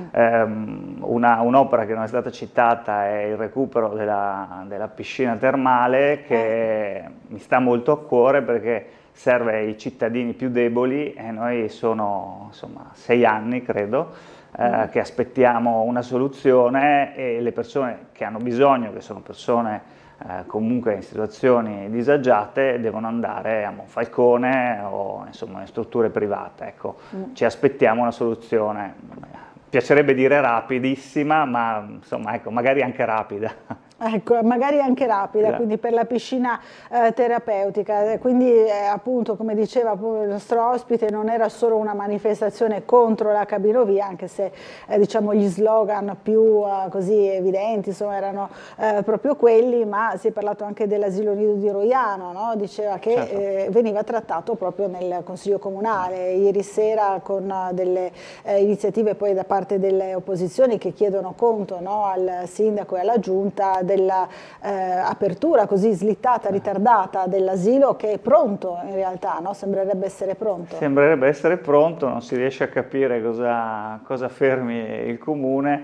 soprattutto perché degli asili nido, dell'assistenza alla prima infanzia abbiamo molto bisogno, le famiglie hanno molto bisogno.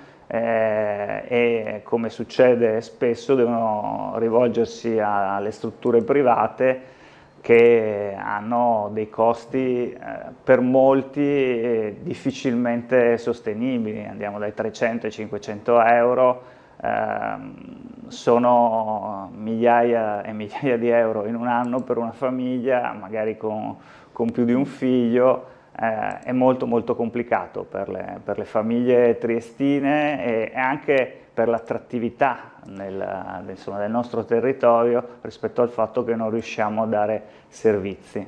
Ecco, servizi per le famiglie, certo. no? In particolare, quindi per far restare poi le persone certo. sul territorio e ripopolare in qualche modo. Abbiamo in questi giorni anche l'ATER, che, no? Sì. Ecco, anche quello è un servizio per le famiglie. Con entusiasmo ho sentito che sono passati dall'assegnazione dei 220 ai 250 e sperano di arrivare a 300 appartamenti nei prossimi anni. Ecco, io mi aspetterei sinceramente che lo avessero già fatto, perché abbiamo un patrimonio immobiliare a disposizione, lo dovremmo valorizzare, fra l'altro magari anche vendendo degli edifici che sono in zone di pregio e con quelli disinvestimenti riuscire a offrire ancora maggiori appartamenti, maggiori alloggi alle persone che ne hanno bisogno, o solo per attrarre dei lavoratori dall'estero. Anche di questo ne abbiamo molto bisogno. Abbiamo bisogno di case, c'è grande fame di case, certo. Di case popolari qui a Trieste, in zona, insomma, in tutta la provincia, ma soprattutto in città. Qui vediamo appunto l'articolo al via il nuovo bando ATER, le domande vanno presentate entro ottobre, ma diceva appunto nonostante il gran numero di appartamenti disponibili annunciati, c'è ancora più bisogno, insomma, non sono abbastanza, ecco. Sono sempre di più le richieste. Sì, noi poi viviamo in una città che fortunatamente è baciata dal turismo, quindi sia a livello di affitti sia a livello di acquisto degli immobili abbiamo rilevato gli aumenti più alti in regione e tra i più alti in Italia, quindi anche questo tema deve essere presidiato, perché sarà sempre più presente, insomma, nelle vite dei nostri cittadini. È vero, allora assieme al circolo degli alloggi si scrive qui che sono previsti anche i primi ingressi e poi nelle vie Gradisca e Gemona, che sono tutta quella zona del rione di Gretta che è stata riqualificata, sì. No? Quindi un'operazione comunque positiva che andrebbe fatta anche in altre parti della città, secondo lei? Assolutamente, quella sicuramente è la via insomma, ribadisco, se ci sono delle possibilità di vendere degli appartamenti in zone di pregio e acquistarne in zone meno di pregio ma un numero più alto, serve un'operazione da fare e insomma sono sicuro che si potrebbe fare. Citava prima il turismo, il grande turismo che sta assaltando la nostra città, no? Baciando. Sta baciando, perché comunque è positivo, porta economia, porta anche qualche problemino, insomma, no? C'è qualche lamentela da parte dei residenti in particolare. Quali sono questi problemi? Indubbiamente. Sono processi che vanno governati. Il turismo è una fortuna, una risorsa, però va governato nella quantità di turisti che arrivano in città. Abbiamo Venezia che è un esempio di governo dei flussi. E la si cita sempre come esempio negativo in realtà, esatto. No? Sì.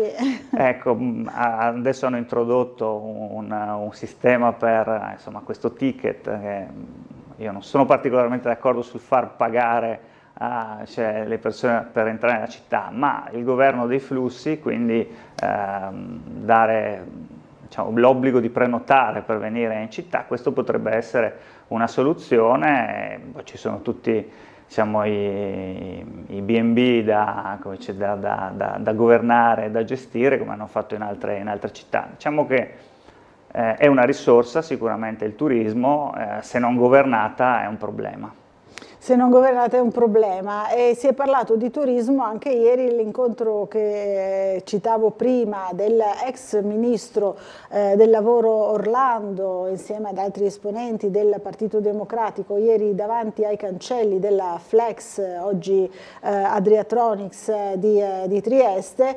È stato citato, dicevo, il turismo, proprio dicendo che insomma non si può vivere, Trieste non può vivere soltanto di turismo, no? Bisogna comunque pensare a uno sviluppo industriale. Certo, ecco. ci vuole uno sviluppo industriale, ci vuole una politica industriale che, come abbiamo detto, non può essere solo cittadina, ma deve essere regionale, però il turismo è comunque una risorsa, governato aiuta anche a vivere meglio la città. È bello vivere in una città dove ci sono delle persone, anche degli stranieri con i quali interloquire, avere come c'è degli incontri diversi, entrare nei locali, nei bar e trovare delle persone. Ecco, io devo dire, sono stato a Gorizia, per fortuna non adesso che vive una rinascita, insomma, con Go 2025, ma qualche anno fa non era un'esperienza piacevole non vedere le persone che camminano per strada. Adesso è un po' migliorata la situazione, grazie proprio a Go 2025, a questa bella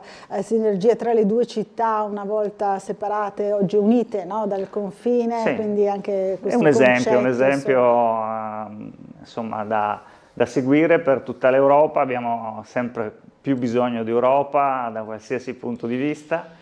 A dispetto di chi dice il contrario, abbiamo visto come la Gran Bretagna dopo la Brexit sta lentamente facendo marcia indietro, perché poi se ne sta parlando, sì, è vero. Diciamo, fare retromarcia è sempre doloroso, però gli accordi che ci sono stati in questi giorni vanno in quella direzione lì, cioè rinsaldare il rapporto che abbiamo con i nostri cugini, e per loro il mercato comune è sicuramente importantissimo. Se ne sono resi conto gli accordi che abbiamo fatto, che l'Europa ha fatto con UK, vanno in questa direzione, cioè rinsaldare diciamo, è uno scambio di risorse. Uno scambio di risorse, si parla addirittura oggi di un reset post-Brexit, no? Che farebbe appunto l'Inghilterra, la Direi Gran che questa è una buona sintesi. È una buona sintesi, ecco, quindi allora sentiamo la telefonata, poi dobbiamo andare in pubblicità. Pronto, buongiorno, chi è in linea con noi? Buongiorno a lei e al suo ospite, sono Gino. Gino, buongiorno. Ma come dice che l'Inghilterra vuole entrare in Europa se nelle ultime elezioni ha vinto Farage, che è quello che l'ha portata fuori? Sì, però hanno fatto questo accordo, no? Tra Londra e l'Unione Europea. Tra Londra e alcuni stati tipo Francia, Germania, per uno scopo specifico di schierarsi contro gli accordi per far finire la guerra in Ucraina. Cioè, sono tutto un altro discorso. È diverso. Poi l'Europa più Europa. Lei lo sa, il nostro ospite, che non so di che partito è, sa che sugli accordi di Londra, di Maastricht, c'è scritto che lo Stato deve uscire da tutte le attività sociali che devono essere tutte privatizzate, per cui tutto quello che sta succedendo nella sanità e quindi conseguentemente nei asili e tutte queste cose derivano da leggi sovranazionali europee. Cioè, i nostri partiti osannano l'Europa e noi siamo vessati dalle leggi dell'Europa, e i nostri partiti, invece di dire basta, ognuno si organizza come crede secondo le necessità dei cittadini, osanna avanti l'Europa, la grande Europa che ha fatto solo una cosa, ha messo in campo l'euro, e ha dato pregio alle banche che stanno incassando enormi guadagni a discapito dei cittadini europei. Capito. Questa è l'Europa e i nostri partiti sono per l'Europa, per quello nessuno va più a votare. e questo sarà il futuro. Grazie e buongiorno. Grazie a lei Gino, buona giornata. Sì, non è chiaramente, cioè io non condivido questa posizione. L'Europa per l'Italia e per tutti i paesi europei è una risorsa, non può essere perfetta perché non c'è niente di perfetto nella nostra vita. Io comunque ricordo solo che se avessimo ancora la lira, no, parlavamo dell'euro, probabilmente adesso saremmo nelle stesse condizioni della Turchia con l'inflazione al 25%, quindi sì, l'Europa ha dato stabilità, dà un quadro normativo soprattutto per i paesi che hanno meno propensione o alla democrazia o al rigore economico, che aiuta lo sviluppo di tutti i paesi. Abbiamo bisogno di più Europa, non di meno Europa. Abbiamo bisogno di una difesa comune per spendere meglio, come dice, quello che spendiamo adesso, perché adesso siamo il terzo conglomerato mondiale che spende per spesa in difesa, ma lo spendiamo ognuno, come suggeriva l'ascoltatore, ognuno per conto suo. Ecco, non è il modo efficiente di fare nulla, fare le cose da sole, soprattutto in un mercato strettamente interconnesso, in una zona strettamente interconnessa come l'Europa. Allora, dobbiamo fermarci, come vi dicevo, per una breve pausa pubblicitaria. Ci rivediamo subito dopo, a fra pochissimo.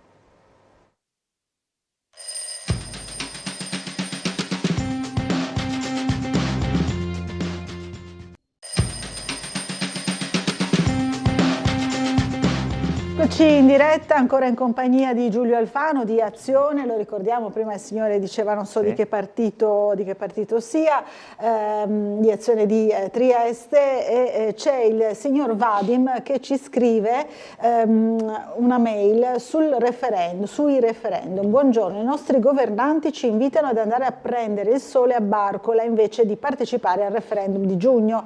Vorrei chiedere la posizione del suo ospite sui singoli quesiti e sul fatto di esponenti politici che incoraggiano i cittadini a non partecipare al referendum. Saluti e buona giornata. Grazie Vadim. Allora, cosa pensa di questo invito a non andare a votare e poi dei singoli proprio referendum? Ecco, andate a votare, è un'espressione democratica, andiamo a votare in maniera informata. Detto questo, sicuramente i referendum in questi anni hanno dimostrato, soprattutto i referendum che hanno dei quesiti molto tecnici come sono questi, di non riuscire a catalizzare l'attenzione dei cittadini. Quindi probabilmente l'istituto del referendum, così come lo abbiamo vissuto fino adesso, andrebbe riformato. Io penserei ad aumentare in maniera sostanziale il numero di firme che ci vogliono, quindi magari 2 milioni di firme per fare una cifra, e togliere il quorum, in modo tale che tutti siano stimolati ad andare a votare ed esprimere le proprie idee. Quindi sarebbe questa una soluzione, insomma, per ridare anche una certa dignità in qualche modo, no? proprio al referendum. Anche perché le persone sicuramente pensano che comunque non si raggiungerà il quorum. Questo è stato il trend degli ultimi anni, lo sarà anche per questi, certamente, e quindi non si capisce l'utilità. Forse l'ultimo grande successo del referendum è stato quello sull'acqua pubblica, se non vado... Perché sono temi non tecnici, non si chiede se le aziende devono essere responsabili in solido, che, insomma uno si perde già alle prime 2 righe, ma una cosa molto chiara, no? Come è stato il divorzio, come è stato l'aborto, come è stata l'acqua pubblica, cioè dovremmo fare lo sforzo in politica di proporre referendum comprensibili. Ecco, questi lo sono scarsamente per le persone. Quello, insomma, per facilitare la posizione di Azione è di votare no a quelli sul lavoro e sì su quelli della cittadinanza,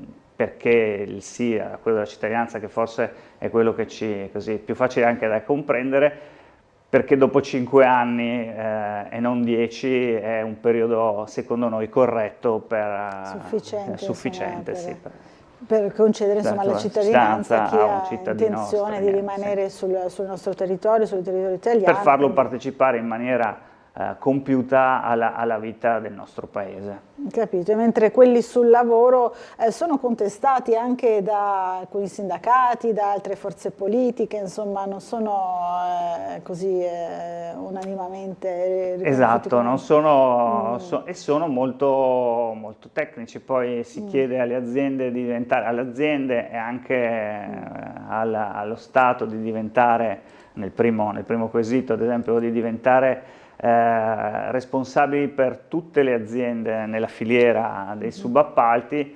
Questo molto complicato per il privato, ma probabilmente possibile.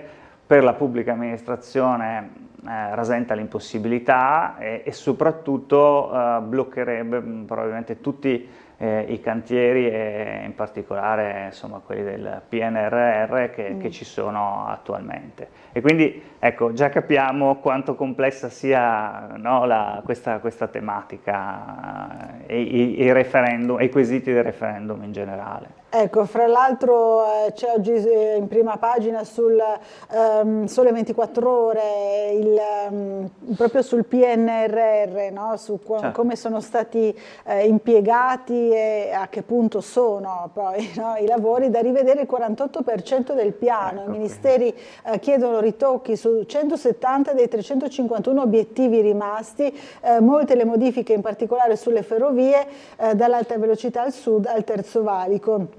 Ma non c'è solo quello, no? Per quanto riguarda questo utilizzo dei fondi europei. È stata un po' un'occasione in parte persa, secondo lei, o comunque c'è ancora tempo insomma, per recuperare? Ma sicuramente è stata un'occasione persa, perché invece di indirizzare questi fondi che dovevano essere un momento di rinascita a livello infrastrutturale per l'Italia, sono stati diciamo, si sono dispersi 1000 rivoli. Sappiamo che sono state anche col PNRR finanziati dei campi di boccia. Ecco, io ho difficoltà a pensare come il Paese possa cambiare con un campo di bocce. Vediamo adesso la Germania che invece in un momento di crisi investe pesantemente nelle infrastrutture dual use, quindi anche sfruttando questo nuovo impulso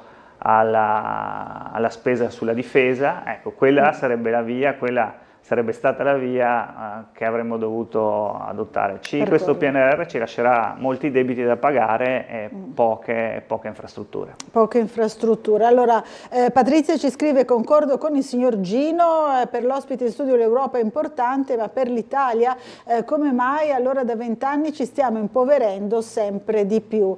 Perché siamo vessati dalle loro leggi, quasi sempre a danno nostro, dice Patrizia. Insomma, anche lei è d'accordo con il signor Gino? Ci stiamo impoverendo perché perdiamo produttività.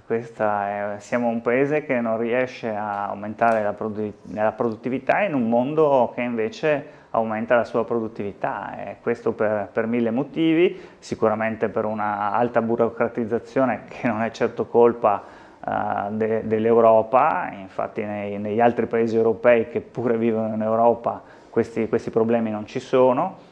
E ci sono anche tanti altri motivi, che sono il fatto che la manifattura comunque in questi anni ha avuto un grandissimo concorrente che è la Cina. Noi siamo comunque stati bravi, ma abbiamo perso posizione a livello manufatturiero nel mondo. E poi, vabbè, l'Europa, noi non siamo gli unici all'interno della nostra area economica, perché noi parliamo d'Europa come l'Europa, ma noi siamo una zona comunque omogenea e uniforme. Non ci sono paesi che hanno avuto uno sviluppo così stratosferico. C'era un po' la Germania che era la locomotiva, ma sappiamo che aveva delle condizioni favorevoli, che erano il costo dell'energia molto basso, costo dell'energia che noi in Italia invece abbiamo come più alto d'Europa. Ricordiamo che noi abbiamo, costa l'energia 94 euro megawatt, in Spagna costa 27. Così, tanto per dare un'idea ecco. della differenza. Quindi pensiamo, non so, a un'azienda energivora come può essere un'azienda che produce ceramica, ad esempio, infatti, che difficoltà. Grande difficoltà. Allora sentiamo la telefonata. Pronto, buongiorno, chi è in linea con noi? Pronto, buongiorno, sono in linea? Sì, buongiorno. Buongiorno, saluto lei Bucarella, gentile redazione e gentile ospite e a tutti i telespettatori di Tele4. Buongiorno a lei. Allora, io volevo fare una riflessione. Il gentile ospite parla per schemi, perché purtroppo di quello che lui dice deve essere suffragato per avere una certa valenza di valore dai dati. I dati devono essere coerenti con quello che lui dice. Allora, nella realtà dei fatti, la realtà è questa. Allora, prima di tutto, da un'ultima ricerca fatta dall'Istat nazionale, non lo dico io, gli euroscettici sono saliti il 46% della popolazione italiana. Questo vuol dire che l'Europa, che a lui piace tanto, a lui come politico si intende, piace tanto, diciamo, non va perché sta portando miseria. Uno. Secondo, di economia ho visto che proprio non è proprio la sua materia, il suo forte, perché se noi avessimo avuto la lira come l'abbiamo già avuta, voglio ricordarle che noi siamo balzati con la lira al 4%, al quarto posto a livello mondiale come potenza economica. Adesso con il governo dei migliori che abbiamo adesso, questo meraviglioso governo, parlo dei dati, non parlo, diciamo, come fa il signore, si legge il giornaletto al bar, o il giornale, differente cosa. I dati dicono che noi abbiamo stagnazione economica da 26 mesi. Altro motivo, l'Europa. L'Europa non è indenne di danni, perché voglio portare un esempio, questo l'appoggio su una trasmissione che l'ha fatta Rai Report, nonostante che ho fatto delle ricerche collaterali, ma non voglio essere tacciato di complottismo. Praticamente l'Europa vuole una privatizzazione talmente tanto forte quanto riguarda la sanità e l'educazione che si vergognano perfino a dirla. Allora fanno tutti questi giochini come potrei dire, delle liste d'attesa, così, colà, le tasche fuori, tutte stupidaggini, perché sono ordini dell'Europa. In modo chiaro, l'ha detto prima anche il signor Gino, sì, è più o meno la stessa teoria che diceva prima il signor Gino. Io invito l'ospite a informarsi prima di parlare, grazie, buongiorno. Ok, va bene. Volevo chiederle dove si era informato, dove aveva recuperato questi dati che venivano riportati prima anche dal signor Gino, sì. No?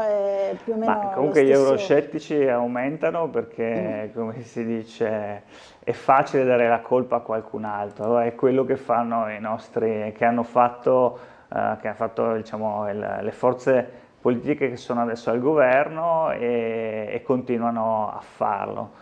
Cioè, invece di assumersi le responsabilità e risolvere i problemi, danno la colpa all'Europa, no? È colpa dell'Europa. Adesso abbiamo visto le accise, adesso facciamo un esempio semplice. È colpa dell'Europa perché bisogna aumentare le accise sul gasolio. No, ecco, ma si poteva fare scendere. Cioè bisognava equiparare le accise sul gasolio a quelle della benzina. Si potevano far scendere tutte e due.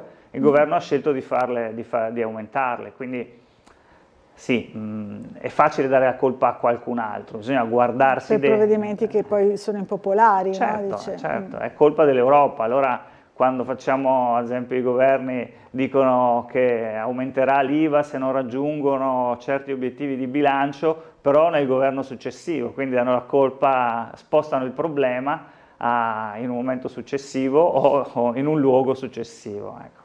Questo è il processo un po' che... Roberto ci scrive: non so se qualcuno si rende conto del patrimonio industriale che abbiamo perso e rischiamo ulteriormente di perdere. La Grandi Motori, oltre a dar lavoro a qualche migliaio di persone, era un'eccellenza della dieselistica a livello mondiale. Cosa simile la ex Telectra Flex nelle telecomunicazioni, eppure la Tirso aveva una produzione altamente tecnologicamente qualificata. Cosa faranno i nostri giovani scappare all'estero. Questo dice tristemente Roberto, e Giorgio aggiunge: buongiorno, scusate, ma cosa ne pensa l'ospite della situazione Tirso, un imprenditore che prepara un piano industriale per l'acquisizione e poi scoperti i debiti dell'attuale imprenditore scappa giustamente, però lasciando 170 lavoratori senza una possibilità di futuro certo.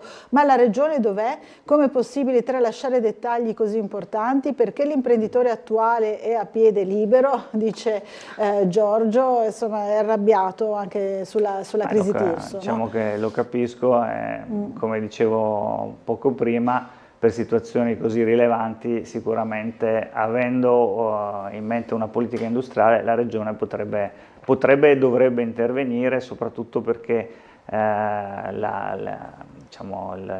fare rete per le aziende della regione, fare crescere insieme sarebbe l'obiettivo che dovremmo perseguire. Allora, un'altra telefonata. Pronto, buongiorno, chi è in linea con noi? Buongiorno, sono Sergio. Sergio, buongiorno. Allora, a parte questa ultima frase del suo ospite, la Regione praticamente pensa solamente alle careghe, come che è stato detto ieri anche, no?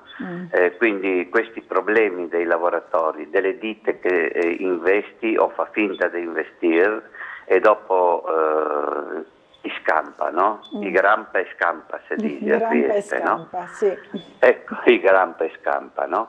Quindi la nostra regione, in pratica, il nostro governo uguale, non fa niente, diciamo, per la nostra economia. Ma questo qua mi sono agganciato, diciamo, al suo ospite, quel che ha detto, e al signor de prima, no? Mi volevo solamente fare un accenno che non si senti parlare né dalla vostra redazione, magari quando c'è Ring, qualcosa del genere, né dai vostri ospiti, no? È il problema della piscina terapeutica. No? Tanti annunci finti, però diciamo che c'è tante persone anziane, tante persone con disabilità, tanti vecchi che siamo, no? Qua a Trieste, siamo tanti vecchi che siamo pieni di acciacchi, no? Abbiamo bisogno di questa piscina terapeutica, abbiamo il mar vicino, quindi non si senti parlare. Nessuno dei vostri ospiti, no, accenna a questa piscina terapeutica con grinta, con forza, con determinazione. E neanche la vostra redazione non si impegna, secondo me, a proporre programmi. Vabbè, dai, accettiamo la sfida, Sergio. Ma ne abbiamo forse l'ascoltatore. Prima ne abbiamo parlato, ma comunque accettiamo la sfida e magari cercheremo di parlarne ancora di più. Prima però ne parlavamo, no? Proprio, credo con la telefonata anche del signor Claudio. No, volevo dire che si parla là così, no? Però non si invita, per esempio come a Ring, che si ha fatto tantissimi incontri sulla questa maledetta cabinovia, no? Che non servirà a niente, no? Però diciamo non si incidi con inviti, inviti per la cabinovia. Se casomai si chiama il sindaco e vuol venire da solo a parlare perché non vuole il contraddittorio, no? È una roba che non sta né in cielo né in terra, non avere il contraddittorio. Vi ringrazio. Grazie Sergio. Allora, piscina terapeutica come realizzazione centrale. Sì, no? sono d'accordo. La cabinovia è sicuramente un argomento di discussione, ma sicuramente la terapeutica incide di più nella vita dei nostri cittadini. Però c'è appunto meno così anche piazza per riavere la terapeutica. Forse le manifestazioni sono state più presenti tempo fa, poi un po' sta passando forse sotto silenzio, no? Sì, perché l'Ovovia è facile, è facile per entrambe le parti politiche da cavalcare, da spiegare dal proprio punto di vista. La piscina terapeutica non ci sono contrapposizioni, bisogna farla, no? E quindi è meno interessante, c'è meno scontro e quindi da entrambe le parti c'è meno interesse a portarlo avanti.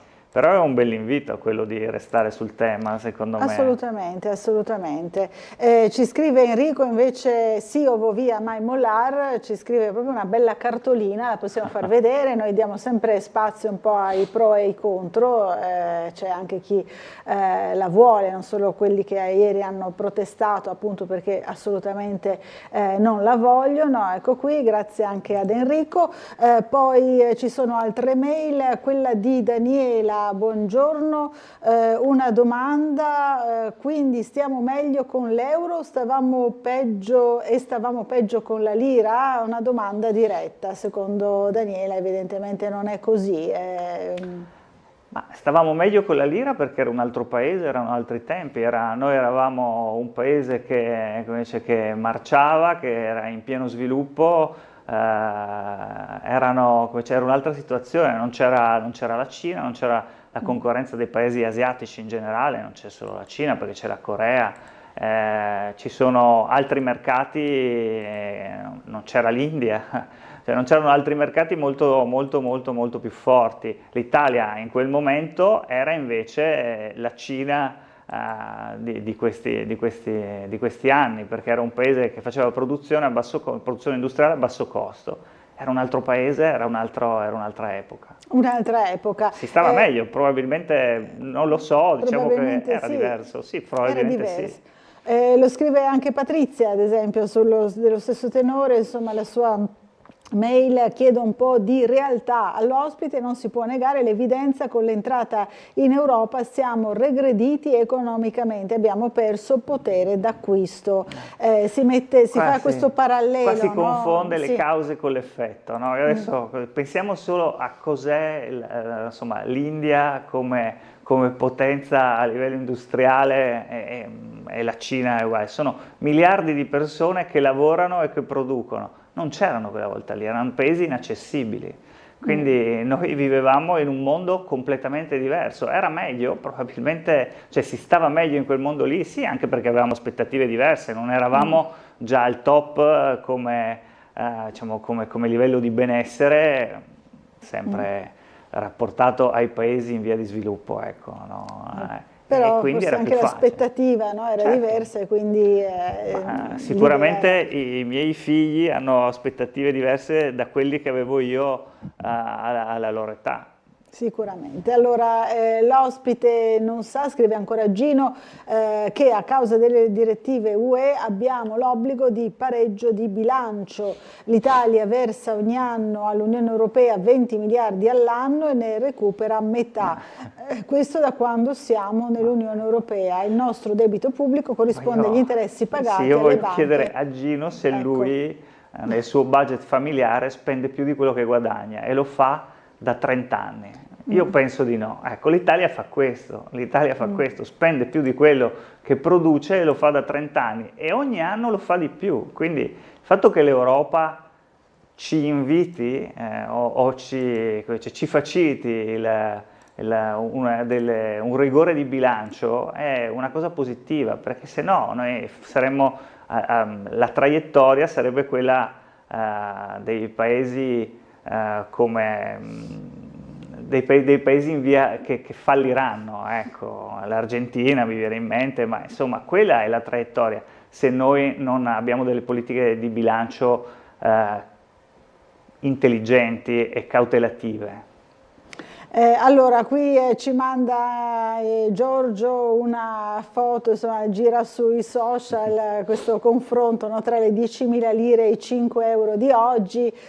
Mi sembra un po' irrealistico pensare una pizza, una birra, un gelato e anche il cinema, forse insomma, forse qualcosa di meno, però vero è che con 5 euro mezza pizza se va bene, insomma, no? Sì, questo è anche vero, assolutamente. Allora, una telefonata. Pronto, buongiorno, chi è in linea con noi? Sono Gino, mi ha chiamato in causa. L'ho chiamato in causa. Prego Gino, dica. Il signore paragona lo Stato a una famiglia, che è sbagliatissimo. Lo Stato non è una famiglia, lo Stato in Costituzione ha la possibilità cioè l'obbligo di produrre la moneta. E quindi lo Stato è ricchissimo perché può fare quante monete vuole. Il problema è solo che deve controllare l'inflazione, per cui lo Stato non è la famiglia. Sì, non è il nostro problema è che noi adesso siamo invece diventati famiglia, perché i soldi, invece di stamparli noi come Stato, li chiediamo in prestito alla UE, all'Unione Europea. Gli euro sono soldi presi in prestito, mentre invece prima erano nostri, li stampava la Banca d'Italia. Il nostro Ministero del Tesoro decideva quanti soldi mettere a disposizione dei cittadini attraverso i buoni del Tesoro, eccetera. Adesso l'Italia è come uno qualsiasi, deve andare in banca e dire: io ho bisogno di fare un ospedale, mi dai il prestito, e la banca gli concede il prestito all'interesse che vuole lei. Lei Infatti sa che possono tutto il andare in nostro debito default pubblico sono interessi che abbiamo pagato alle banche. Perché? Perché non possiamo e non vogliamo, ma perché non vogliamo, perché potremmo andare avanti con le lira. Non vogliamo stampare la nostra moneta. Grazie e buongiorno. Questa è insomma la visione di Gino, questa è la Comunque spiegazione. io ricordo a Gino che i paesi possono andare in default, quindi possono fallire. Quindi è vero. Allora, dunque, siamo giunti alla fine della prima parte della nostra trasmissione.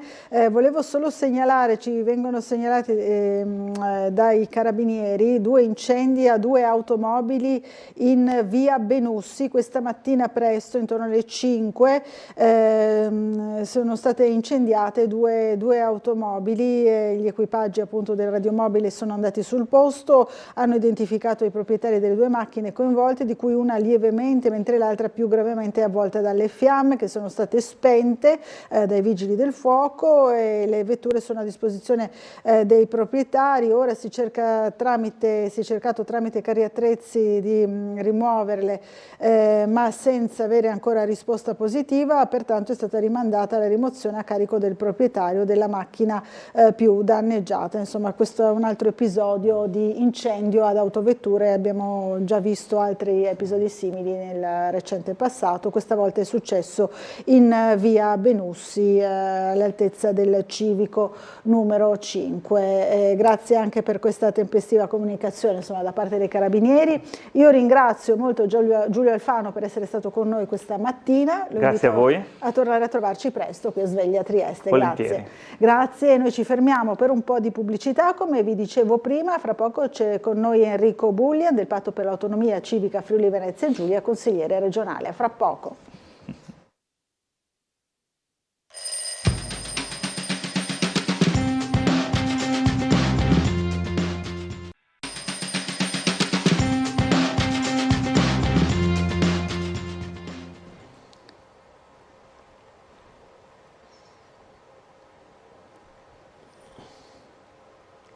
Bentornati in diretta. Bentornati in diretta, allora vediamo se riusciamo a... Ecco, c'era qualche problemino con la sigla, si era un attimo bloccata la sigla. Succede. Diamo subito il buongiorno a Enrico Bullian del Patto per l'Autonomia Civica Friuli Venezia Giulia, consigliere regionale. Buongiorno, ben arrivato. Buongiorno Laura, buongiorno a tutti i telespettatori. Grazie di essere qui. Allora fra poco, intorno alle 10, no, dovrete iniziare una nuova seduta, una nuova sessione del Consiglio regionale. Lo farete con la legge multisettoriale cosiddetta, insomma, una volta si diceva omnibus, sì, ma insomma quello è, no? È la multisettoriale, ma lo farete sicuramente in un'atmosfera particolare, no? Vista la crisi in maggioranza della giunta proprio regionale che regge la nostra regione, no? Della maggioranza che regge la nostra regione. Sì, possiamo chiamarla con il suo nome, una crisi della destra, del centrodestra regionali, in particolare aperta nella diatriba, nel gioco di potere fra Fratelli d'Italia e la Lega e il presidente Fedriga. Poi è inutile mascherarsi e nascondersi dietro un dito, sappiamo che ci sono determinate tematiche che hanno innescato la crisi, la prima fra tutti quella del terzo mandato, la modifica che vorrebbe Fedriga, ma il cui percorso diventa via via più accidentato, oggi ancor più di ieri, dal momento che abbiamo visto che il Consiglio dei Ministri ha impugnato un'analoga legge proposta da Trento per consentire sempre a un leghista un terzo mandato, e adesso vedremo il pronunciamento della Corte Costituzionale. Sappiamo che il percorso è accidentato e dopo essere stato bocciato per le regioni a statuto ordinario ci attendiamo un analogo provvedimento anche per quelle a statuto speciale, dal momento che effettivamente ha un senso giuridico, logico e razionale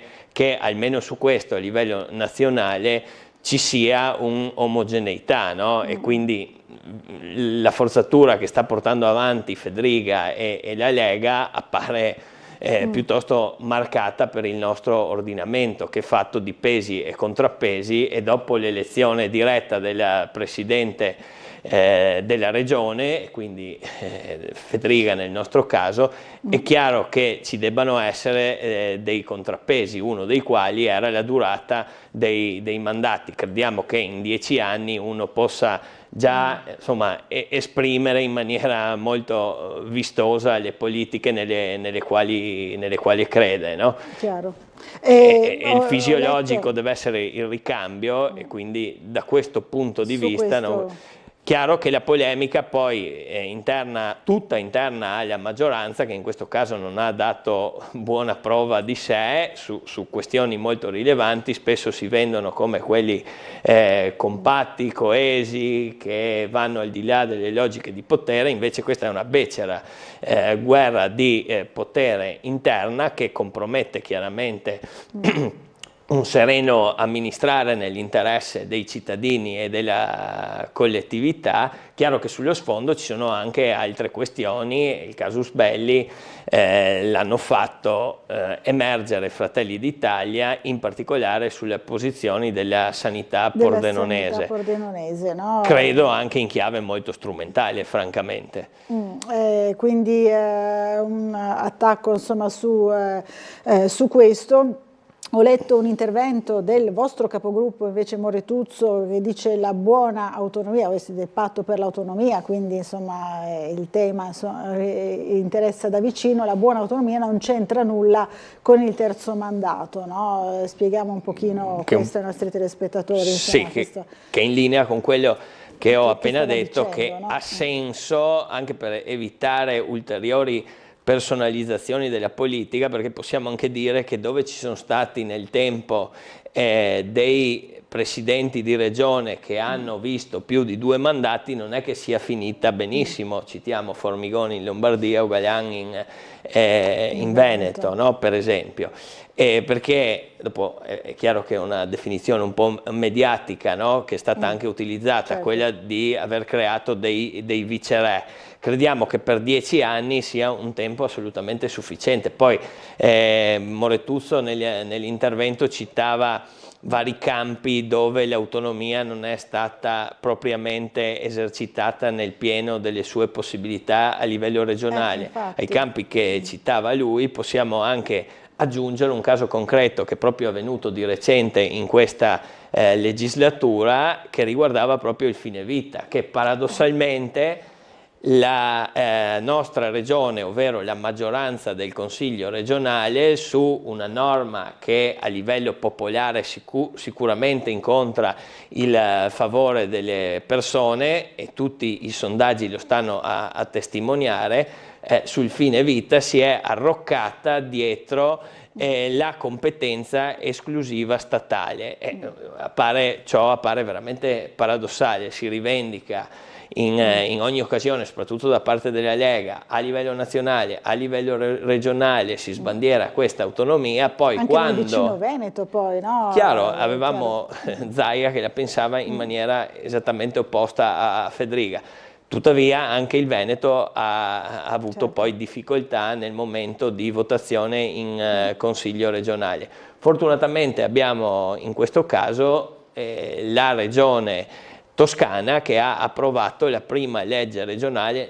A noi sarebbe piaciuto essere i primi, i Friuli Venezia Giulia a farlo, anche, chiaramente. proprio, E invece, ma questo a dimostrazione anche che non serviva una specialità particolare, bastava produrre una legge che derivasse dalla sentenza della Corte Costituzionale, e anche in quel caso il governo ha fatto una nazionale, in questo frangente, no? Ha fatto una forzatura e ha impugnato quella legge regionale della Toscana. Vedremo quindi come andranno a finire entrambe le cose, sia per il Trentino che per la Toscana, però saranno, si spera, risolutive le sentenze della Corte Costituzionale, certo, insomma, e quindi una ci sarà parola anche un momento di chiarezza che potrà far fare dei passi successivi. Ulteriori, è chiaro che la avanti. crisi, così come l'abbiamo vista e letta in questi giorni, appare un po' al buio, quindi non è chiarissima la prospettiva e dove andrà a parare. Come sfocerà, insomma, ecco. Sì. È questo che manca. C'è un clima di incertezza, ecco. Incertezza. Allora, e tutta la responsabilità sta nel centrodestra, in particolare in Lega e Fratelli d'Italia. Allora, abbiamo una telefonata. Pronto, buongiorno. Chi è in linea con noi? Buongiorno. Buongiorno. Buongiorno. Mi sono basito sempre più quando che ascolto questi politicanti che ciacola.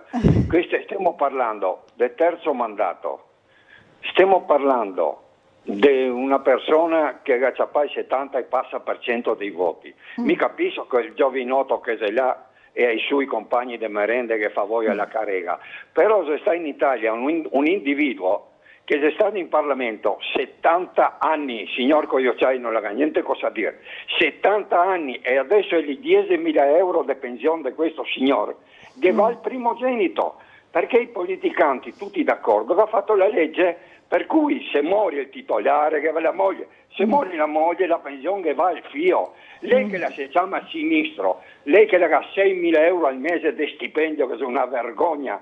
Di questo mi voglio sentire che parli un sinistro, che parla un che ha 81 anni e che 60 anni fa era iscritto al PC. Voi state solo lottando per le carreghe, siete vergognosi perché la povera gente non ve la fa andare avanti e voi vivete con solo 6.000 euro al mese di stipendio. Avete nella vostra parte quel che rubava i profumi in aeroporto, che c'è là dentro 45 anni. E venite a parlare del terzo. Se uno viene votato, voi che siete democratici, perché se un ciapa una valanga di voti non ha il diritto di amministrare? Perché? Ma semplice, perché la carrega è troppo bella. Grazie Tele4. Grazie a lei, buona giornata. Insomma, duro l'intervento del nostro telespettatore che non si è presentato, però avrà avuto i suoi motivi per coprirsi dietro l'anonimato, no? Quindi, a parte tutte le questioni legate a uno sfogo personale sulle quali nemmeno entro nel merito, chiaramente le retribuzioni dei consiglieri regionali, degli assessori e del presidente valgono per tutti e non per quello di destra, quello di sinistra, quello di centro, quello di in parte, no? Al netto di questa polemica populista, credo che vada ribadito un concetto, che in democrazia ci sono delle regole, dei pesi e dei contrappesi. Il più grande paese democratico considerato, almeno così, per lunghi anni, cioè gli Stati Uniti d'America, hanno il vincolo dei 2 mandati al presidente, peraltro di 4 anni e non di 5 come nel nostro caso. Sì, ancora più breve, infatti. Poi nessuno dice a Federica che non debba amministrare, anzi noi diciamo l'esatto contrario: hai aperto una crisi nel buio, non sapendo dove si andrà a parare, hai un mandato che dura fino al 2028 e sei tu che hai deciso di aprire questa crisi nel 2025 a neanche metà mandato, quindi la battaglia per le carreghe in questo caso la sta facendo qualcun altro, sicuramente non noi che siamo all'opposizione e, come ho detto, cerchiamo di portare avanti alcuni temi. Ho fatto l'esempio del fine vita, possiamo parlare di altre materie come quelle insomma, che sono più sotto gli occhi di tutti, che sono quelle in generale legate alla sanità. Oggi ad esempio abbiamo una nostra proposta di legge di cui è primo firmatario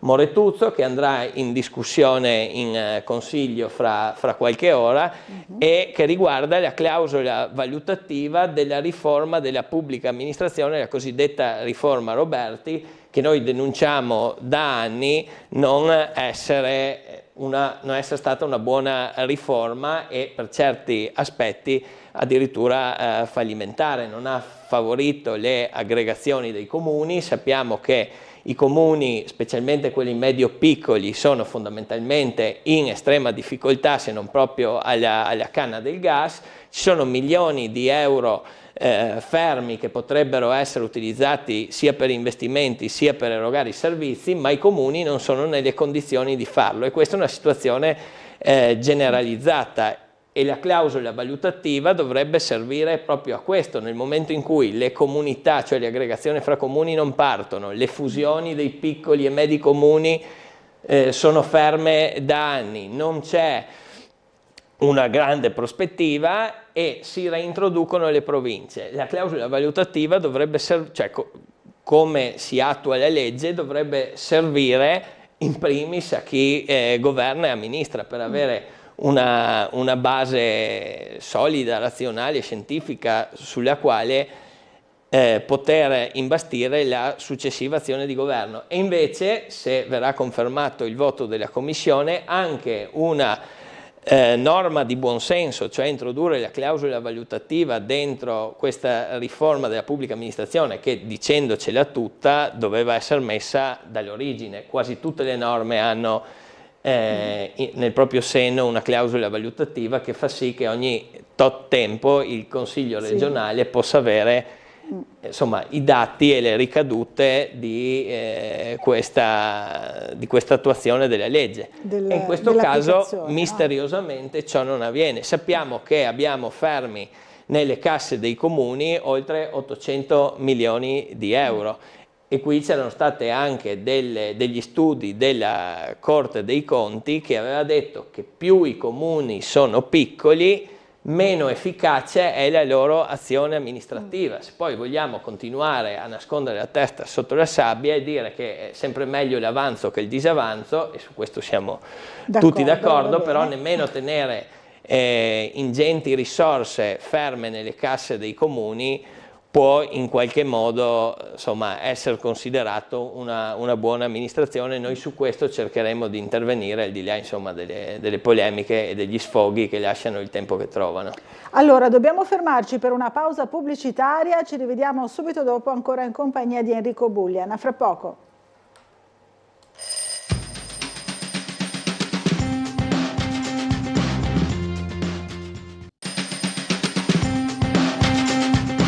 Bentornati in diretta, rieccoci ancora in compagnia di Enrico Bullian. Abbiamo subito una telefonata, la sentiamo subito. Pronto, buongiorno. Buongiorno, sono Silvia. Buongiorno Silvia.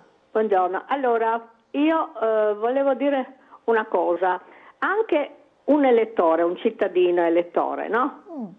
Che è iscritto al Partito Comunista e poi difende la destra, mi fa pensare che quell'elettore, in base ai suoi bisogni e alle sue diciamo opportunismo, va da una parte e poi va dall'altra, perché è difficile cambiare in questo modo, perché quando uno ha un'idea della società in cui vuol vivere e magari è scontento di quei politici, non si sente rappresentato, è successo anche a me tante volte, però la mia idea di società non è mai cambiata.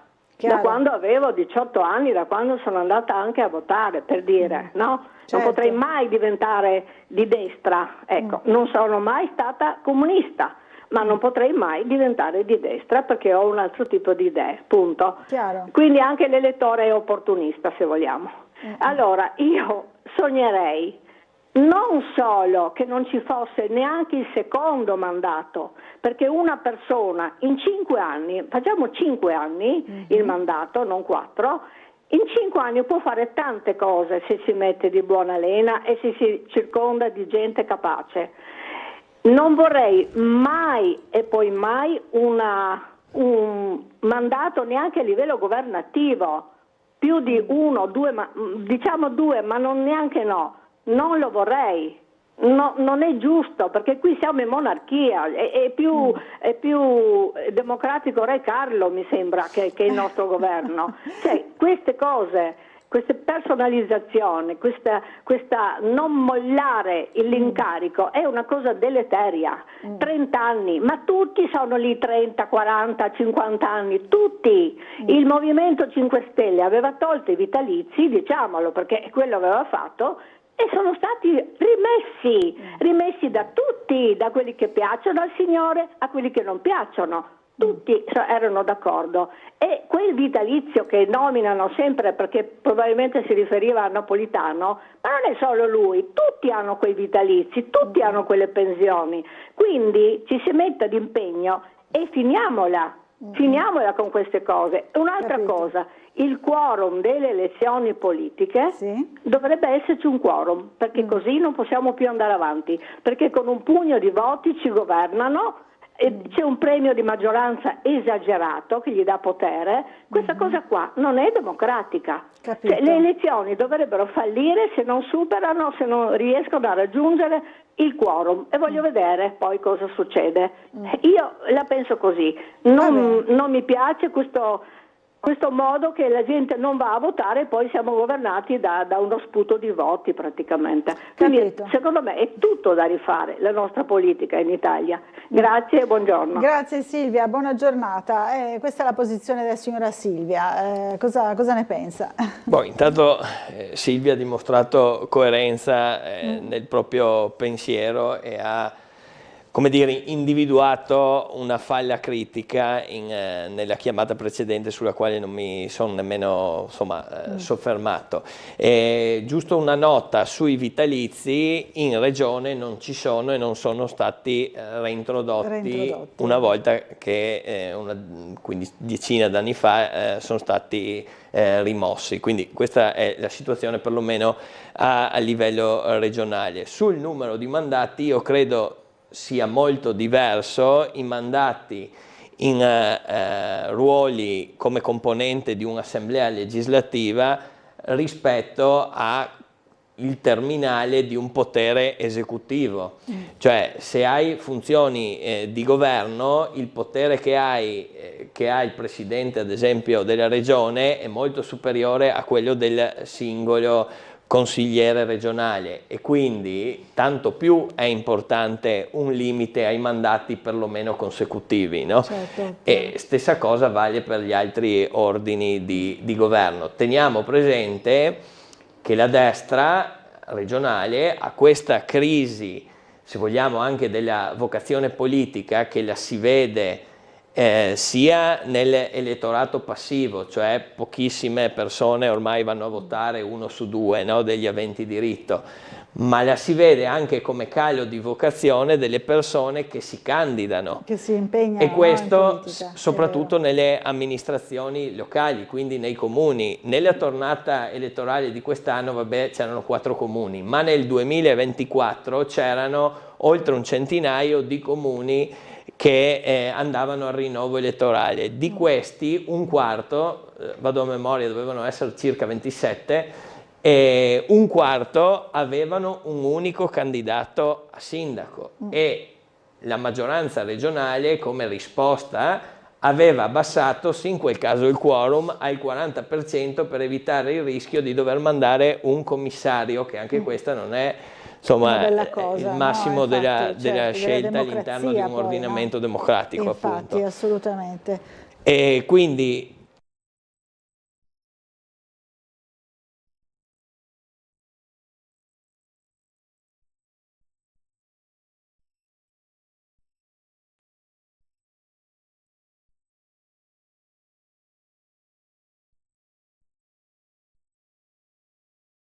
autonomia e competenza, dovremmo intervenire in maniera molto più marcata per tentare di contrastare queste dinamiche deleterie che si sviluppano, perché non è neanche democrazia che si eleggano consigli comunali monocolore, no? Con un unico candidato sindaco, cioè diventa veramente un'elezione di natura, passate il termine, fra virgolette, plebiscitaria, no? È chiaro. Allora, sul tema invece dell'anti-europeismo di cui si parlava prima, Patrizia scrive: concordo pienamente con l'analisi del signor Gino, che diceva appunto, si diceva contrario all'Europa e si diceva si stava meglio prima, quando avevamo la lira. Stavamo meglio, risponde Davide a distanza, perché tanti telespettatori non avevano internet per laurearsi in economia. E ancora dice: per mostrare cosa compravano le lire e sostenere la stampa libera della moneta, per cui si perde potere d'acquisto, ed è la causa del poco che comprano gli euro assieme all'inflazione, è illogico, dice sempre Davide. E ancora invece un'altra vignetta da parte di Marco Inglaro che cambia completamente tema. Tega visto che Sinner Gazzogà in camisetta nera e voleva spezzarghe le reni agli avversari. Insomma, va bene, grazie a Marco Inglaro, sorridiamo anche su questo. Una telefonata in arrivo, pronto, buongiorno, chi è in linea con noi? Buona giornata a voi e il vostro ospite, che presumo che fosse di centrosinistra. Sì. Eccolo. Sì. Allora, siccome sono Maurizio, mi ripeto, sì, e siccome sono un affettuoso lettore del Sole 24 Ore da tanti anni, vorrei ricordare che il centro-sinistra da Prodi in poi, avevamo la lira contro il marco a 700 lire per un marco, e poi sono state cambiate un marco per un euro e 1800 lire per un euro, più o meno. Dopodiché vorrei sempre ricordare che sempre Sole 24 Ore, 30 anni fa, aveva detto che con la chiusura del numero chiuso dei medici, dopo 40 anni avremo problemi con i medici.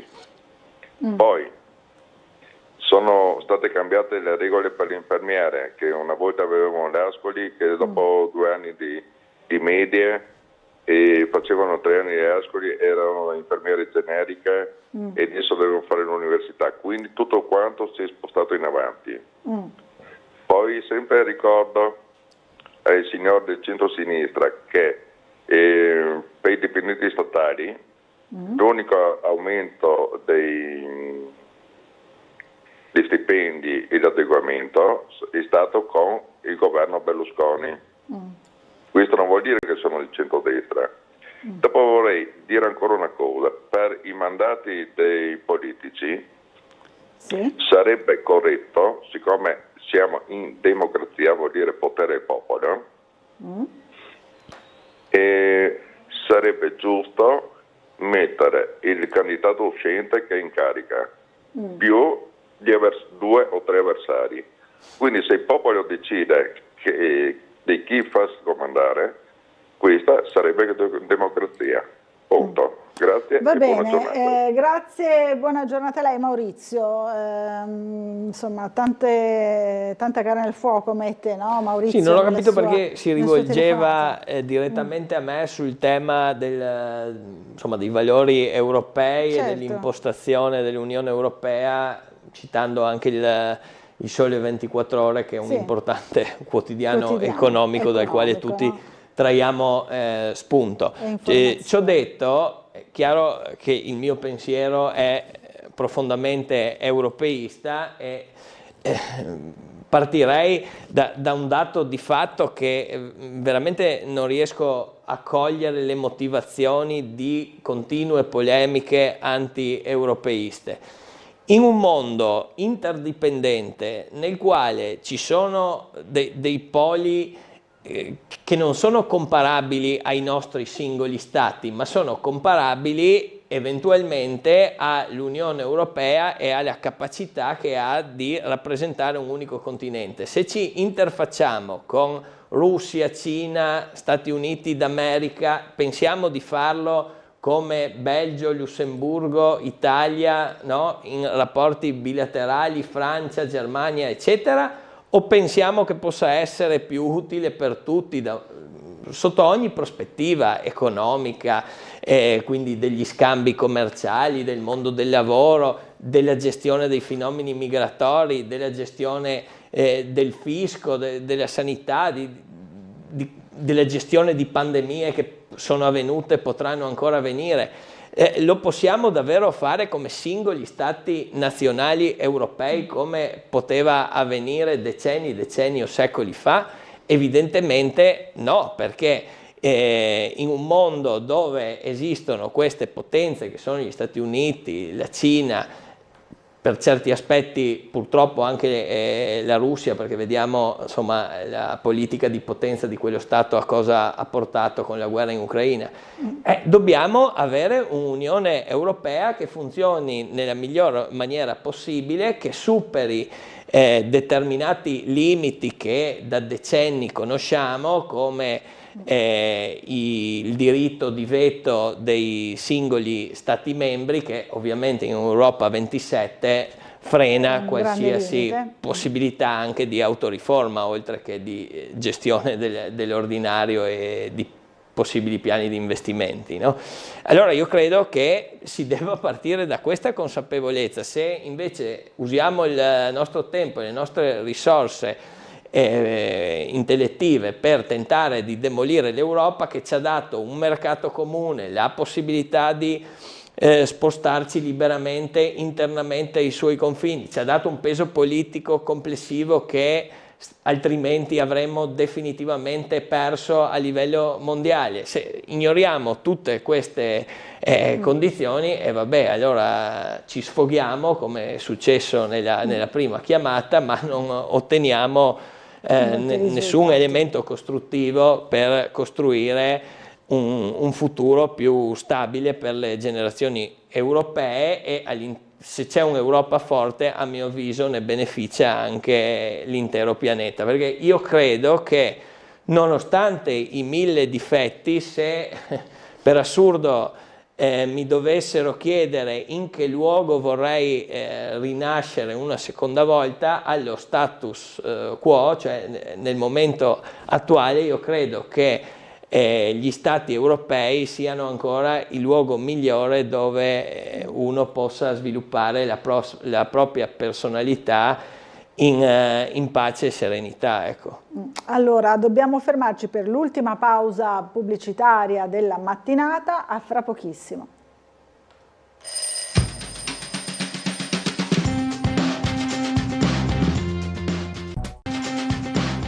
Bentornati in diretta. Allora, sempre in compagnia di Enrico Bullian, consigliere regionale, che oggi fra poco dovremo lasciare ai suoi impegni un pochino prima, insomma, della fine della puntata, perché inizia la nuova maratona, insomma, sulla multisettoriale in Consiglio regionale, e si parlerà però anche dell'associazione Sposti Amianto, no? Per quanto riguarda la giornata proprio dedicata all'amianto. Allora, cosa succederà in Consiglio regionale? Succederà che verrà applicata per la prima volta una disposizione che avevo proposto lo scorso anno con una serie di emendamenti che rivedevano alcuni passaggi della legge regionale sull'amianto, che risale al lontano ormai 2001. E quindi fra le varie modifiche avevamo introdotto su mia proposta, poi l'emendamento è stato approvato all'unanimità, una giornata dell'amianto da in qualche maniera celebrare all'interno del Consiglio regionale, prendendo a spunto la data del 28 aprile. Siccome questa è la prima sessione successiva, veniva previsto nell'emendamento che ci potesse essere la possibilità del Consiglio di dare un riconoscimento a persone fisiche o giuridiche che si sono distinte nell'attività legata alla tutela delle vittime dell'amianto che, lo ricordiamo, ha colpito probabilmente migliaia di lavoratori prevalentemente del comparto navale industriale, portuale, eccetera, della Venezia Giulia e del resto della regione. Sappiamo che i poli principali sono stati Monfalcone e Trieste, da un punto di vista perlomeno dei numeri. Poi ci sono tantissimi lavoratori, a partire dagli edili, dei muratori, che sono stati coinvolti loro malgrado a macchia di leopardo. Però all'interno di questi due poli principali chiaramente si sono costituite delle associazioni importanti che hanno fatto emergere la questione e anche i processi penali. Per questo abbiamo pensato di coinvolgere, per questo primo riconoscimento, poi chiaramente ogni anno ci sarà questa possibilità in prossimità del 28 aprile. No? In questo primo anno di applicazione si è pensato all'Associazione Esposti Amianto di Monfalcone, che ha svolto un'opera particolarmente meritoria per far emergere anche la responsabilità penale dei dirigenti del cantiere di Monfalcone, che ha ottenuto anche dei riconoscimenti con delle sentenze passate in giudicato di condanna di alcuni dirigenti, dimostrando dunque che si doveva fare di più nella tutela dei lavoratori, pur con le norme che esistevano, parziali chiaramente, degli anni 50 e degli anni successivi, perché la legge che dismette l'uso dell'amianto e ne vieta dunque la commercializzazione in Italia, lo ricordiamo, risale appena al 1992 e su questo però possiamo dire che abbiamo una cosa più unica che rara, mettiamola così, visto che abbiamo parlato di Europa, abbiamo anticipato l'Unione Europea, la cui direttiva è ancora successiva, del 1999, e diveniva applicativa in maniera inderogabile dal 2005. Quindi abbiamo di una quindicina d'anni anticipato le istituzioni europee, esattamente, per una volta lo possiamo, fra virgolette, rivendicare, comunque in ritardo rispetto alle conoscenze medico-scientifiche che si erano sviluppate nel corso degli anni, in particolare 60-70 e seguenti. È chiaro. Quindi credo sia un momento di riconoscimento e di restituzione della dignità ai tanti vittime, lavoratori inconsapevoli che si sono ammalati per motivi professionali, per un'esposizione alle fibre di amianto che, lo ricordiamo, è stato un materiale molto utilizzato soprattutto a livello industriale, il caso eclatante è quello di Monfalcone nella navalmeccanica. È vero, ma anche qui a Trieste, come sicuramente, prima, sì. Assolutamente, anche tutte ad le esempio il porto, eccetera. Insomma, acciaierie, Ferriera, infatti. Tutta l'industria pesante, in particolare l'edilizia. Quindi sicuramente un'iniziativa opportuna e molto valida per ricordare le vittime e per fare qualcosa, no? Per continuare a fare qualcosa per la battaglia contro l'utilizzo di questo materiale e poi nei confronti anche della tutela, no? Proprio sicuramente delle il riconoscimento verrà dato all'associazione dal presidente del Consiglio Bordin, che sicuramente si è dimostrato sensibile assieme al suo staff. Assolutamente. Quindi benissimo. penso sia nella tragicità del fenomeno un momento importante, insomma. Assolutamente. Allora ci scrive Davide: bravo Bullian, ma nella storia mai nella storia una percentuale così alta di uomini era nella condizione di nascere in libertà, vivere a lungo con accesso a cure sanitarie e sviluppare una vita in pace. Tanto da fare per chi non ha questa possibilità e nasce in luoghi in guerra, poveri e sotto dittature. Poi ancora sempre Davide dice: l'eurodeputata Cisinte si è scagliata contro i migranti che mandano le rimesse nei loro paesi per 12 miliardi, si è dimenticata che gli italiani all'estero mandano in patria 12 miliardi, differenza di qualche decina di milioni a sfavore. Con i soldi guadagnati lavorando al netto di contributi e tasse, la Lega vorrebbe decidere cosa fanno i cittadini dei loro soldi. Questa è la domanda, insomma, che fa riferendosi a un fatto appunto di cronaca recente, no? Perfettamente condivisibili, e poi c'è un evidente attacco peraltro alla libertà individuale, che se sono soldi guadagnati onestamente poi uno deciderà anche come utilizzarli e investirli, no? Al netto di ogni ragionamento storico che potremmo, no, inserire su come l'economia italiana sia stata sostenuta dalle rimesse degli italiani all'estero per fasi storiche, epoche intere, quindi insomma la considero del tutto strumentale la polemica di Cisint. Allora, una telefonata, pronto, buongiorno, chi è in linea con noi? Dottoressa Bucarella, buongiorno a lei e al suo ospite, sono Fulvio. Fulvio, buongiorno. Buongiorno a voi. Guardi, io vorrei riportare il discorso sulla questione del territorio libero. Perché guardi, io non so come le persone, non parlo del paese Italia perché per me è sempre il più bel paese del mondo, ma parlo della politica. Tutti quanti dicono che si mettono al servizio dei cittadini e vediamo sempre che c'è un decadimento giorno dopo giorno, soprattutto economico, dalla sanità alla scuola, alle pensioni. Gli unici che stanno sempre meglio sono proprio i politici o quelli che gravitano nell'ambito della politica. Vediamo un attimo, parlavate un attimo fa dell'amianto, ma è mai possibile che le prime denunce della nocività dell'amianto siano state fatte negli anni 60 e 70 e sia stata fatta una legge appena nel 92 o 95, non mi ricordo. Guardi, oggi aprire un attimo a pagina 23 del Piccolo si legge cos'è purtroppo l'Italia, parlo dell'Italia amministrativa. A pagina 23 c'è un'intervista a Francesco Micheli. Allora, due passaggi solamente, uno che parla di Mediobanca e dice ma la affidò a Enrico Cuccia che ne tradì da subito quella missione, rubare ai poveri per sostenere i ricchi, il contrario di Robin Hood. Poi un altro passaggio, sempre a pagina 23, alla domanda e le imprese hanno perso competitività?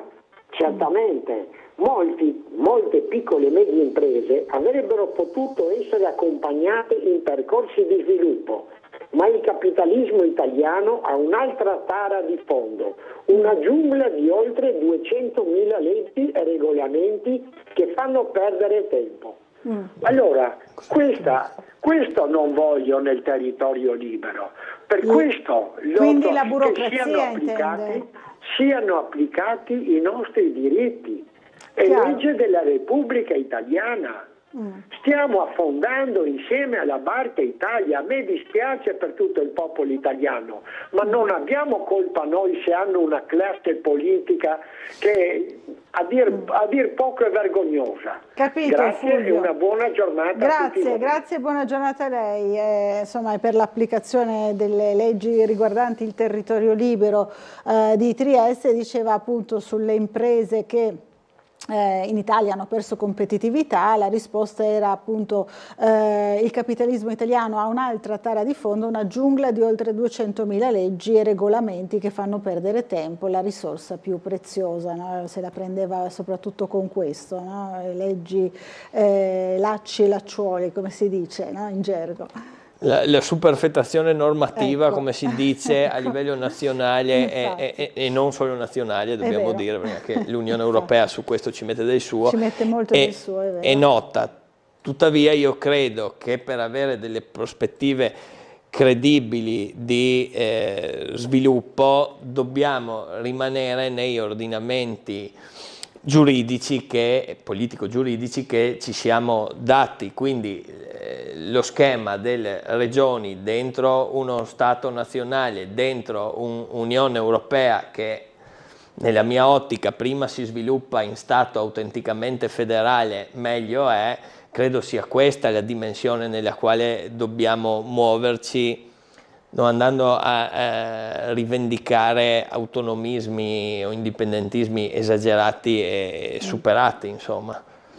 Questa è la risposta, insomma, di Enrico Bulliam, che dobbiamo lasciare ai suoi impegni. Adesso comincia fra poco il Consiglio regionale, saremo presenti anche noi per i nostri servizi, per seguire, insomma, quello che succederà in aula. Intanto io la ringrazio per essere stato con noi e la invito a tornare a trovarci presto qui a Sveglia Trieste. Non mancherò, grazie e grazie a tutti i telespettatori. Grazie, noi intanto rivediamo insieme, perché è piaciuto molto questa intervista a Attilio Tesser dopo la partita della salvezza della Triestina. Abbiamo sentito appunto un quasi anche commosso Tesser. Allora la rivediamo insieme per consentire poi all'ospite di uscire dallo studio. Rivediamola.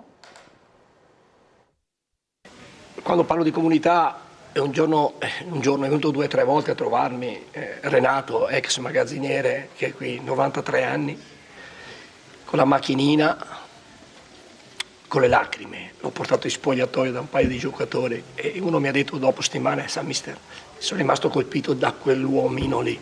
Sono incontri in spogliatoio come questi che hanno fatto sentire il cuore rosso allabardato al gruppo di Attilio Tesser, che ha conquistato la salvezza. Volti e voci di chi l'Unione la segue da una vita, dall'ex magazziniere Renato al tifoso storico Claudio Visintin, che riconoscerete per le tante telefonate a Sveglia Trieste, sino a un punto di riferimento delle categorie dilettantistiche come l'allenatore Michele Di Mauro, detto il Mago, per i tanti risultati nelle minors, e poi il nostro compagno di studio storico per anni al Caffè dello Sport, quello sguardo del mister alla semplicità di chi ci tiene, di chi viene allo stadio per passione, di chi l'alabarda la sente dentro. Quindi è l'amore della gente che ha. C'è il signor Visintin che mi scrive, che mi è sempre stato vicino da quel giorno, il discorso di suo figlio Maurizio che dalla Succia ha dato una mano.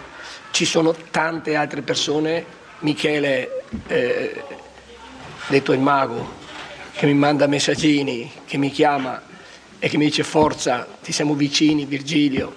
Cioè tanta gente che veramente mi ha fatto sentire la vicinanza di là del tifoso che va allo stadio, che fa, di far sentire la vicinanza proprio questa. E quando è così e prendi e li porti lì dentro, no? Io questa gente la devo ringraziare e ho la fortuna di portare che qualche giocatore capisce cosa ha davanti, cosa significa.